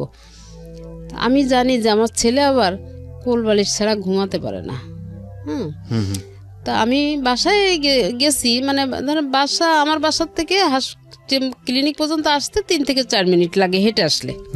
তা আমি আবার এটা জানি, আমি তো ওটা জানি যে ও তো সেন্স ফিরলেই কোল বালিশ খুঁজবে। তা আমি ভোর যখন 5টা বাজে, আজান হয়ে গেছে, 5টা বেজে গেছে, তখন আমি একটা কোল বালিশ হাতে করে নিয়ে আস্তে আস্তে ক্লিনিকে আসলাম। এসে ওই বালিশটা রেখে গেলাম, মানে ওর বন্ধুদের হাতে দিয়ে গেলাম, আর বললাম যে ওর কী অবস্থা, একটু মাথাটাতে হাত বুলাই দিয়ে চলে গেলাম। চলে যাওয়ার পরে তারপরে ও জিজ্ঞেস করছে বালিশ কে দিয়ে গেছে, তা বলছে যে তা আন্টি এসে দিয়ে গেছে। যাই হোক, ওইভাবে আর কি ও সেখান থেকে ক্লিনিক থেকে বের হলো। কিন্তু আমি ওই যে কয়দিন ক্লিনিকে ছিল, আমি গেলে ওর রুমে আমাকে ঢুকতে দিত না। তো ওর রুমের সোজা আবার সিঁড়িটা, তা আমি ওই সিঁড়ির ওই কোনায় দাঁড়ায় ওকে একটু দেখতাম। বাসায় তো মন টিকতো না, কারণ আমার তো বাসায় আর কেউ নাই। তা আমি ওই দূরে দাঁড়ায় দাঁড়ায় আর কি যতটুকু সময় সম্ভব হতো আমি ওই এরকম সিঁড়ির ভিতরে দাঁড়ায় ওকে দেখতাম, ও যাতে আমাকে দেখতে না পায়, এইভাবে দেখে টেকে আমি চলে যেতাম। তারপরে যাই হোক, আস্তে আস্তে যখন একটু সুস্থ হলো, রিলিজ দিল, বাসায় গেল, তখন আর কি আমি ওকে ওর ঘরে গেলাম দেখতে। তখন আমাকে বলতেছে যে তুমি কেন আসছো দেখতে? তাই আমি বললাম হাসপাতাল থেকে রিলিজ নিয়ে আসলি তো ওখানে তো টাকায় শর্ট পড়ছিল, আমি তো ওখানে কিছু টাকা দিলাম। আর কোনো কথা বলে না, ওইভাবে আছে। এর ভিতরে হচ্ছে কি একটা মেয়ের সঙ্গে ওর একটু রিলেশন হয়। আচ্ছা। তো মেয়েটাকে আমাকে দেখাতেও নিয়ে আসতে চায়, তো আমিও বলি যে ঠিক আছে। এই মানে দেখাতে নিয়ে আসতে চাই মানে হচ্ছে এই এরকম ঘটনার মধ্যে যেখানে আপনাকে হাসপাতালে দেখতে দিতে চায় না? না, সেইখানে ওই মেয়েটা থাকে, মেয়েটা সেখানে ওর কাছেই থাকে, কিন্তু আর ওই মেয়েটা থাকার কারণে কিন্তু না সেটা অন্য হিসাব। আপনাকে যেখানে ওটিতে আপনাকে দেখলে ওটিতে ঢুকতে যাচ্ছে না, সেখানে মেয়ের সঙ্গে সম্পর্ক করে আপনাকে দেখাতে চাবে কেন? না, এটাই তো সুস্থ হওয়ার পরে। সুস্থ বলতে মানে ওটি সুস্থ হয়েছে বুঝলাম, কিন্তু সম্পর্কটা তো সুস্থ হয়নি। মানে আমি বলতে চাচ্ছি এই কারণে যে যেখানে আপনাকে কোনো কিছুতেই প্রাধান্য দিচ্ছে না, সেখানে কোনো একটা মেয়ের সঙ্গে সম্পর্ক হলে আপনাকে কেন দেখাতে যাচ্ছে, আমি তো বুঝতে পারছি না। না, তো ওইটা হয়েছে কি তখন আর কি ও একটু মনে হয় কিছু হয়তো নিজের ভুল বুঝতে পারছে, একটু স্বাভাবিক হয়ে আমার সঙ্গে একটু কথাবার্তা বলে আর কি। যাই হোক, আপনাকে দেখাতে চেয়েছে। হ্যাঁ, এখন মেয়েটা পছন্দ করছে, মানে আমি ওকে বিয়ে দেওয়ার জন্য বলতেছি যে বাবা এখন একটা বিয়ে শাদী কর, তাহলে দেখি একটু ঘর সংসারের দিকে তোর মন আসবে। তা বলছে বিয়ে করে কি খাওয়াবো কি? আমি বলছি আমি যখন তোকে খাওয়াইতে পারতেছি, তা আর একটা মেয়ে নিয়ে আসলে তাকেও আমি খাওয়াইতে পারবো। আমার যদি একটা মেয়ে থাকতো তা আমি তো তাকে দেখতাম। আমি তো আর অন্যের পরে ছেড়ে দিতাম না। তো এইভাবে বলা টলার পরেও একদিনকে আমাকে বলতেছে তাহলে আমি মেয়েটাকে নিয়ে আসি, তুমি দেখবো, তাহলে আমি নিয়ে আসি। এবার হ্যাঁ ঠিক আছে নিয়ে আসো। এখন নিয়ে আসার পরে মেয়েটা দেখে আমার কিন্তু আসলে পছন্দ হয়নি। হ্যাঁ, আচ্ছা। তো এতটুকু সময় ছিল যে মেয়েটার ওর পরিচয়টা ভালোভাবে আমার জানার মতো সুযোগ হয়নি। হ্যাঁ, 5-7 মিনিট ছিল আর কি। তো মেয়েটা চলে যাওয়ার পরে আমার ছেলে যখন বাসায় আসলো, আমি তখন ওকে বললাম যে আচ্ছা ওদের বাড়িটা কোথায়? তা বললো তো বাবা, ওরা কয় ভাই বোন, বাবা মা কি করে? তা বলতেছে যে আমি ওর বাবা মা কি করে এটা আমি বলতে পারবো না, ওরা হচ্ছে 3 বোন আর 1 ভাই, ও হচ্ছে বোনদের মধ্যে ছোট। জি। তাই আমি বললাম কি যে তুই একটা মেয়ের সঙ্গে রিলেশন করলি, অথচ তার বাবা কি করে তুই এইটা বলতে পারিস না, এইটা আবার কেমন কথা বলতেছিস? তা আমার না জিনিসটা একটু সন্দেহ লাগলো। এটা লাগার পরে আমি এটা কি করলাম, আমি এটা কোনো একজন মারফতে, কারো একজন মারফতে আমি খোঁজ নিলাম যে আসলে মেয়ের বাবা কি করে। তখন আমি জানতে পারলাম যে মেয়ের বাবা একজন ট্রাক ড্রাইভার। আচ্ছা। আমি এইটার পরে না আমি একদম নিস্তব্ধ হয়ে গেলাম। পরবর্তীতে আমি ছেলেকে ডাকলাম, আবার বেশ 2-3 দিন পরে আমি ছেলেকে ডাকলাম, জিজ্ঞেস করলাম। ছেলে বলল যে আসলে তো আমি জানি না। আমি বলছি কি, আমি তো শুনলাম যে ওর বাবা নাকি ট্রাক ড্রাইভার। তা বলছে না আমি তো এটা শিওর না। তখন আমি বললাম যে তুমি যদি এরকম, যদি তুমি শিওর হও আর নাই হও, যদি এরকম কিছু হয় তাহলে কিন্তু আমি বাবা এইটা মেনে নিতে পারবো না, কারণ আমার ফ্যামিলির কাছে আমি পরিচয় দিতে পারবো না যে তুমি কি করছো। তো এইভাবে আর কি মেয়েটার সঙ্গে ওই মেয়েটা এই কথাগুলো আমার ছেলে কিন্তু আমার মেয়েকে যে বলছে, বলার পরে মেয়ে আমার পরে আবার একটু ক্ষিপ্ত হয়ে আছে। তো একদিন এটা নিয়ে এই মেয়েটা আমার সঙ্গে আর কোনো যোগাযোগ করে না। হ্যাঁ, আগে একটু ফোনে কথা বলতো, ফোনে আমিও কথা বলতাম, ও কথা বলতো। একদিন আমি ফোন করলে ও উল্টা আমাকে খুব ঝাড়ি দিচ্ছে মেয়ে। তখন আমি আবার মানে একটু আনইজি ফিল করতেছি যে কি ব্যাপার, কি হইলো। তা যাই হোক, আমি আর তারপর থেকে মেয়ের সঙ্গে কোনো যোগাযোগ করি না। আর এদিকে হচ্ছে ছেলে, এর কাছে বাড়ি বিক্রি হবে, ওর কাছে বাড়ি বিক্রি হবে, সে তার কিন্তু ওই বাড়িটাই এখন সবকিছু হয়ে গেছে। আচ্ছা। এটা বিক্রি না করা পর্যন্ত সে আর ঠান্ডা হচ্ছে না। তো আমি গত বছরের একটা সময় আমার অফিসে, মানে আমার হাজবেন্ড যে অফিসে চাকরি করতেন, আমি খুলনা অফিসে, আমার অনেক পরিচিত লোকজন আছে, তো তা আমি তাদের কাছে গিয়ে বললাম ভাই আপনারা আমাকে একটা উপকার করেন, বাড়িটা তো হাউস বিল্ডিংয়ে অল্প কিছু টাকা বকে আছে, আর ছেলেও তো বাড়ি বিক্রি করতে চাচ্ছে, তা আমি আপনাদের লোনটাও আমি শোধ করে দেব, আর ওকে বলেন বাড়িটা আমি, ও যে দাম চাচ্ছে আমি ওই দামটাই ওকে দিব, বাড়িটা আমাকে দিয়ে দিক। আচ্ছা। আমার স্বামীর বাড়ি, আমি এটা অন্য কারো হাতে দিতে চাচ্ছি না। তা বললো কি এলে তাহলে তো ভালো প্রস্তাব এটা, তো ঠিক আছে ওকে বলি। এখন ছেলেকে যতবারই বলা হচ্ছে, ছেলের কথা হলো আমি দিব, আমি তাকে বাড়ি দিব না। তো এইভাবে তখন ওই অফিস থেকে বলতেছে যে বিষয় না, বিষয় হচ্ছে এটাই যে তোমার মাস সই ছাড়া কিন্তু তুমি কিছুই করতে পারবা না, তুমি যা কিছু করতে চাও না কেন তোমার মাস সইয়ের বাইরে তুমি যাইতে পারতেছো না, আর হাউস বিল্ডিং থেকে তুমি দলিলও বের করতে পারবা না। আপনাদের দুইজনেরই সই লাগবে, ইনফ্যাক্ট। হ্যাঁ, একজনের দ্বারা হবে না, হবে না। হ্যাঁ, তো এইভাবে ওকে অনেক বোঝানোর চেষ্টা করছে, কিন্তু ও আসলে কোনো কিছুতেই বুঝতে চায় না, ও সব কিছু গাছ জোরেই করতে চায়। যেমন আমার পেনশনের টাকাগুলো নিয়েও সে অনেক ঢাকা অফিস পর্যন্ত আসছে, এখানে টাকা পয়সা দিয়ে পেনশনটা ওর নামে করার চেষ্টা করছে, অনেক ঝামেলা ঝঞ্ঝাট, ছোটোখাটো বড় অনেক ঝামেলা ঝঞ্ঝাট করছে। তো যাই হোক, এইগুলার আমি ছোটোখাটোগুলা ধরি নাই, কিন্তু যখন আর কি গত বছর ফেব্রুয়ারি মাসে ওই মেয়েকে নিয়ে, মেয়েটা ওর বাসায় বেলা 3টার সময় যখন আসছে, হ্যাঁ, আমি তখন একটা হোটেলে বসে ভাত খাচ্ছি, তখন দেখি ওই মেয়েটা আমাদের এলাকায় ঢুকতেছে।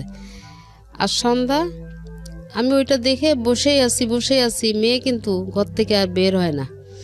তখন আমি চিন্তা করলাম যে আমি তো প্রশাসনের কোনো সহযোগিতা আমি পাবো না, এখানে আমার যে লাভ নাই, আমি এখন কি করতে পারি। তা আমি চিন্তা করতে ওই যে বসে চিন্তা করতে আমি এক সময় দেখি যে ছেলে গেট খুলে বেরোলো। কিছুক্ষণ পরে মেয়েটা বেরোলো, তখন বাজে সন্ধ্যা 7টা। ওই সময়টাতে আমি ছেলেকে আমি ধরলাম সিঁড়ির ভিতরে, ধরে আমি তখন ওকে বলতেছি, একটা চড় দিলাম, চড় দিয়ে আমি বলতেছি কি যে এই শেয়ানা মেয়েটাকে তুমি বেলা 3টার সময় ঘরে ঢুকাইছো আর এখন বের করছো, এইটা তোমার বাবার বাড়ি, তোমার বাবার এখানে যথেষ্ট সম্মানীয় একজন ব্যক্তি ছিল, তোমার বাবার সম্মানটা কি তোমার কাছে কোনো মূল্য নেই নাকি? তুমি যেটা করতেছো এটা কি ভালো কাজ করছো না করতেছো, কোনটা? এই কথা বলার সাথে সাথে ও পা মার দিয়ে একটা ঘুষি মারলো আমার এখানে, মেয়েটার সামনেই? হ্যাঁ, একটা ঘুষি মারলো এখানে, আমার চশমার কোনাটা এখানে ঢুকে গেল। তো ঢুকে যাওয়ার পরে এরপরে ওই মেয়েটা করলো কি, 3 তলায় গিয়ে বউরে ডেকে নিয়ে আসছে, কাজের মেয়েকে ডেকে নিয়ে আসছে।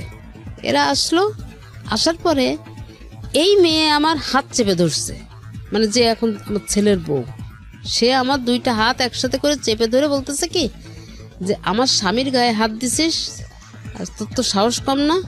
হ্যাঁ, তখন কিন্তু বিয়ে হয়নি ওদের। আর এই বলে আমাকে ধাক্কা মেরে আমার ড্রয়িং রুমে ঢুকালো। আচ্ছা। ড্রয়িং রুমে ঢুকানোর পরে আমাকে ফ্লোরে ফেলাই দিয়ে বউ আর ওই আমার ছেলের বউ দুইজনে মিলে আমাকে একভাবে পাড়াচ্ছে, মানে লাথি মারতেছে, পাড়াচ্ছে। তো ওই যে কাজের মেয়ে সে বলতেছে কি আল্লাহ এই মহিলা মরে যাবে, মরে গেলে তোমরা কিন্তু জেল কেটে মরবা। তো এইভাবে আর কি ওই মেয়ে, কাজের মেয়েটা আর কি যাই হোক আমাকে সেভ করে ওখান থেকে। করার পরে আমি গেলাম আমার কমিশনারের কাছে, কমিশনারকে যে পাইলাম না, না পাওয়ার পরে আমি আমার এলাকার অন্য গ্রুপের যে যারা বড় ভাই আছেন তাদের কাছে গেলাম, যে বললাম, তাদেরকে যে বলার পরে তারা বলতেছে, পরে ওকে ডাকছে, ডাকার পরে বললো কি এগুলো সব মিথ্যা কথা, মানে আমার সব কিছুই মিথ্যা প্রমাণ হয়ে যাচ্ছে, ওই এখানে যে কথা বলতেছে সেটাই সত্যি হয়ে যাচ্ছে। তো এক পর্যায়ে তখন আমি দেখলাম যে আমার তো আর কোনো পরিস্থিতি, তো আমি আসলে কোথাও গিয়ে তো ঠাঁই পাচ্ছি না, কি করি? তো বাসায় এসে রাত্রে এরকম কান্নাকাটি করতেছে একা একা ঘরের ভিতরে। হঠাৎ করে কি মনে হইলো, সকালবেলায় ওই আমি উঠে আমি র‍্যাব 6-এ চলে গেলাম। গিয়ে ওখানে যে আমি ওনাদেরকে সব জানালাম যে এই পরিস্থিতি, কালকে আমাকে এই করছে, এর আগে তো করে আসছে, আর কালকে আমাকে এই করছে। তো তখন আর কি ওনারা আর কি পরিচালকের সঙ্গে সরাসরি কথা বলার পরে উনি আর কি সহকারী পরিচালককে আমার এই বিষয়টা নিয়ে একটা দায়িত্ব দিলেন। দেওয়ার পরে উনি বিষয়টা তদন্ত করতে লোক দিল। তারা বিষয়টা তদন্ত করলো প্রায় 15 দিন ধরে। ওকে। তদন্ত করার পরে যখন ঘটনাটা সত্য বলে প্রমাণিত হলো, তখন একদিনকে এসে আমি ঘরে আছি, সে অবস্থায় আমি বারান্দায় দাঁড়ানো আছি, আমার সামনে দিয়ে ছেলেটাকে ধরে নিয়ে চলে গেল র্যাবে। ওকে। ধরে নিয়ে গেল। তো কিন্তু ছেলেটা ওই মুহূর্তে কিন্তু ও যদি আমাকে একটা বারের জন্য আমাকে বলতো যে মা তুমি আমাকে বাঁচাও, তাহলে কিন্তু আমার আর কোনো কথা বলার ছিল না এখানে। কিন্তু তা সে বলেনি, তার অহংকারের জায়গাটা সে ঠিক রাখছে। হ্যাঁ, তো যাই হোক ছেলেকে নিয়ে চলে গেল। ওই দিনকে নিয়ে যাওয়ার পরে ওকে র্যাবের যা ব্যবস্থা নেওয়ার সেটা নিল। দ্বিতীয় দিন যখন ওকে আবার ওই নাকি নিয়ে রিমান্ডে নেওয়ার টাইম ছিল 5টায়, তো র্যাবের অফিস থেকে আমাকে তার কতটুকু ব্যথা লাগতেছে তো এইটুকুও বুঝুক আর কি। এই কথার পরিপ্রেক্ষিতে তো ছেলেও দাঁড়ায় আছে, আমিও দাঁড়ায় আছি। তো ছেলে কিছুক্ষণ পরে আমাকে বলতেছে যে আম্মু, তা আমি ওর কথার কোনো উত্তর দিলাম না। পরে আমার দ্বিতীয় ডাক দেয়, তখন আমি তাকালাম, তাকাই বলছি কি যে কি হয়েছে, কিছু বলবা? তা বলতেছে যে আমি এমন কি অন্যায় করছিলাম যে আমাকে এত বড় কঠিন শাস্তি দিলা? তাই আমি বললাম তুমি না আমাকে বলছিলা যে তোমার নাকি প্রচণ্ড ক্ষমতা খুলনা শহরে, তোমার ক্ষমতা সম্পর্কে নাকি আমার কোনো আইডিয়াই নেই, তোমরা টাকা পয়সার বিনিময়ে অনেক জায়গায় কিনে রাখছিলা, কিন্তু আমি সেটা পারি নাই। তা আমি শেষ পর্যন্ত আমি মায়ের গুতা খাইতে খাইতে আমি এখন এমন একটা অবস্থায় এসে দাঁড়াই গেছি যে আমি এই কঠিন একটা ডিসিশন নিতে বাধ্য হয়েছি, তুমি আমাকে বাধ্য করছো। হ্যাঁ, তা বলছে আমি কি এত বড়ই অপরাধ করছি? আমি বলছি কি, তো অপরাধ সবাই করে, কেউ কম আর কেউ বেশি, কিন্তু তোমার পরিমাণটা এত বেশি হয়ে গেছিল যেটা আমি আর নিতে পারছিলাম না, তাই আমাকে একটা কঠিন ডিসিশন নিতে হলো। তো যাই হোক এইভাবেই করার পরে ছেলে দেখে যে তবুও মা আমি তো স্ট্রং হয়ে আছি, আমার চোখে কোনো পানি নাই, কোনো ওই নাই, যেটুকু কথা বলার শুধু মুখে বলে যাচ্ছি, কিন্তু আমার যে ভিতরটা কি হয়ে যাচ্ছে এটা তো আমি কাউকে দেখাতে পাচ্ছি না, বলতেও পাচ্ছি না। তারপরে না ও এসে আমাকে জড়ায় ধরছে, জড়ায় ধরে ও কাঁদতেছে। তখন আমি আস্তে করে ওকে আমার হাত গায়ের থেকে হাত দুইটা নিয়ে আমি সরাই দিয়ে বললাম যে বাবা এখনো সময় আছে, ভালো হয়ে যাও। এটা বলে আমি ওকে সরাই দিলাম, কিন্তু তারপরেও কিন্তু আমি ভেঙে পড়িনি, মানে আমার চোখ দিয়ে ও এক ফোঁটা পানি দেখতে পাইনি। হ্যাঁ, তো খালি বললো কি যে আম্মু তুমি এত কঠিন হয়ে গেলে। আমি বললাম কঠিন হয়ে যায়, আমাকে কঠিন হইতে তো বাধ্য করছো তোমরা। তা ওখানে যখন আমি অভিযোগ করি তখন এই নামটাম সহই আমি করছিলাম, এবং জানে যে আমি ওর নামে এবং আমার ছেলের নামে কমপ্লেন করছি। এই কারণে এখন আমাকে প্রচন্ড আকারের ভয় পায়। তো সেইভাবে আছে। ছেলে বিয়ে করছে, আমি বউটাকে নিয়ে আসি, ছেলে বউ নিয়ে আমি আসি গত বছর থেকে সংসারে। আমার ছেলে কোনো টাকা পয়সা বা কোনো খরচ খরচা কোনো কিছুই বহন করে না। কিন্তু আমি ছেলে বউকে নিয়ে আমি কিন্তু সংসার চালাই যাচ্ছি। কিন্তু ওই যে ভাগাভাগিটা আমাদের আছে না, ভাগাভাগিটা কিন্তু ঠিকই আছে। ওই ভদ্রমহিলাকে কি বিয়ে করেছেন? মানে হ্যাঁ হ্যাঁ হ্যাঁ, সেই মেয়েকে বিয়ে করছে, এবং মেয়ে অনার্স পাশ করার পরে বিয়ে করছে। এই যে এবার মাস্টার্স পরীক্ষা দিছে। এই ঠিক আছে, আমি এগুলোকে না আসলে ক্লেম হিসেবে দেখতে চাই না, এগুলো আপনার নিজের ঘরের গল্প, আপনি যাকেই বলেন না কেন এখানে আপনার মান সম্মানই যাবে। আমি বরং সিচুয়েশনটাকে দেখতে চাচ্ছি এইভাবে যে কতটা ভয়াবহ তার মধ্য দিয়ে যেতে হয়েছে। আপনার ছেলেকে যদি আজকে আমি এখানে বলার সুযোগ পেত, সে নিশ্চয়ই আপনার বিরুদ্ধে তার 1000টা অভিযোগ থাকতো। আমি এই কথাটা বারবারই বলছি, 1000টা অভিযোগ থাকতো, কিন্তু আমি কোনোভাবেই মানতে পারছি না যে গায়ে হাত তোলার ব্যাপারটা। আমার সে কারণেই আজকে আপনাকে জীবন গল্পে বলার সুযোগ করে দেয়া। যত বড় অপরাধী তার মা করুক না কেন, যাই কিছু করুক না কেন, সন্তান তাকে গায়ে হাত তোলার কোনো এখতিয়ার নেই। এটা ভয়াবহ। আমি যতবার মুখ দিয়ে বলছি আমার কাছে মনে হচ্ছে যে পৃথিবী কম্পন হওয়ার মতো অবস্থা। এটা কি? এটা হতেই পারে না, এটা অসম্ভব। এবং সেই সন্তান তো মানে স্বাভাবিকভাবে স্বাভাবিক সেন্স নিয়ে বেঁচে থাকে কিভাবে? হোক মা পাগল হতে পারে, বদ্ধ উন্মাদ হতে পারে, যাই কিছু করুক না কেন, অসম্ভব, একেবারেই অসম্ভব। এই জায়গাটা থেকেই গল্পটা আসলে, মানে অন্য বিষয়ে হয়তো এই ভদ্রমহিলা দোষী, অন্য বিষয়ে হয়তো এই ভদ্রমহিলা এমন কিছু করেছে যে যাতে করে সন্তান হিসেবে মেনে নেওয়াটা খুব কঠিন। But no way, physically assault করার কোনো অধিকার সন্তানের নাই, এবং এটা করতেই পারে না। আবারও সেই কথা যদি বলি, আপনি যদি রিলিজিয়ান মানেন তাহলে তো আমাদের এখানে এরকমভাবে স্পষ্ট বলা আছে যে তোমার বাবা মাকে তুমি সেভাবে প্রতিপালন করো যেভাবে তোমাকে ছোটবেলায় তাকে লালন পালন করা হয়েছে, এবং শব্দটা পর্যন্ত উচ্চারণ করো না যদি তাদের প্রতি বিরক্ত হও। সেখানে গায়ে হাত তোলার প্রসঙ্গ চলে আসছে। খুবই দুঃখজনক। আমি গল্পের শেষের দিকে একটু আসতে চাই। তো বছরখানেক আপনি সেটা হলো সাপোর্ট দিচ্ছেন, যেটা বলছিলেন যে ঠিক আছে, ভালো কথা। আপনার ছেলে লেখাপড়া অনার্সের পরে আর করেনি? না, করেনি। তো এই সময়টাতে সাপোর্টটা বলতে আসলে কি আপনার সঙ্গে সংসার করা শুরু করলো? যে ভদ্রলোকের কথা বলছিলেন যে আপনাদের বাড়িতে থেকে এক ধরনের সন্ত্রাসী কার্যক্রম পরিচালনা করেছে, উনি কি এখনো আছে না বের করে দিয়েছেন? এই আগামী 1 তারিখে তার নেমে যাওয়ার ডেট।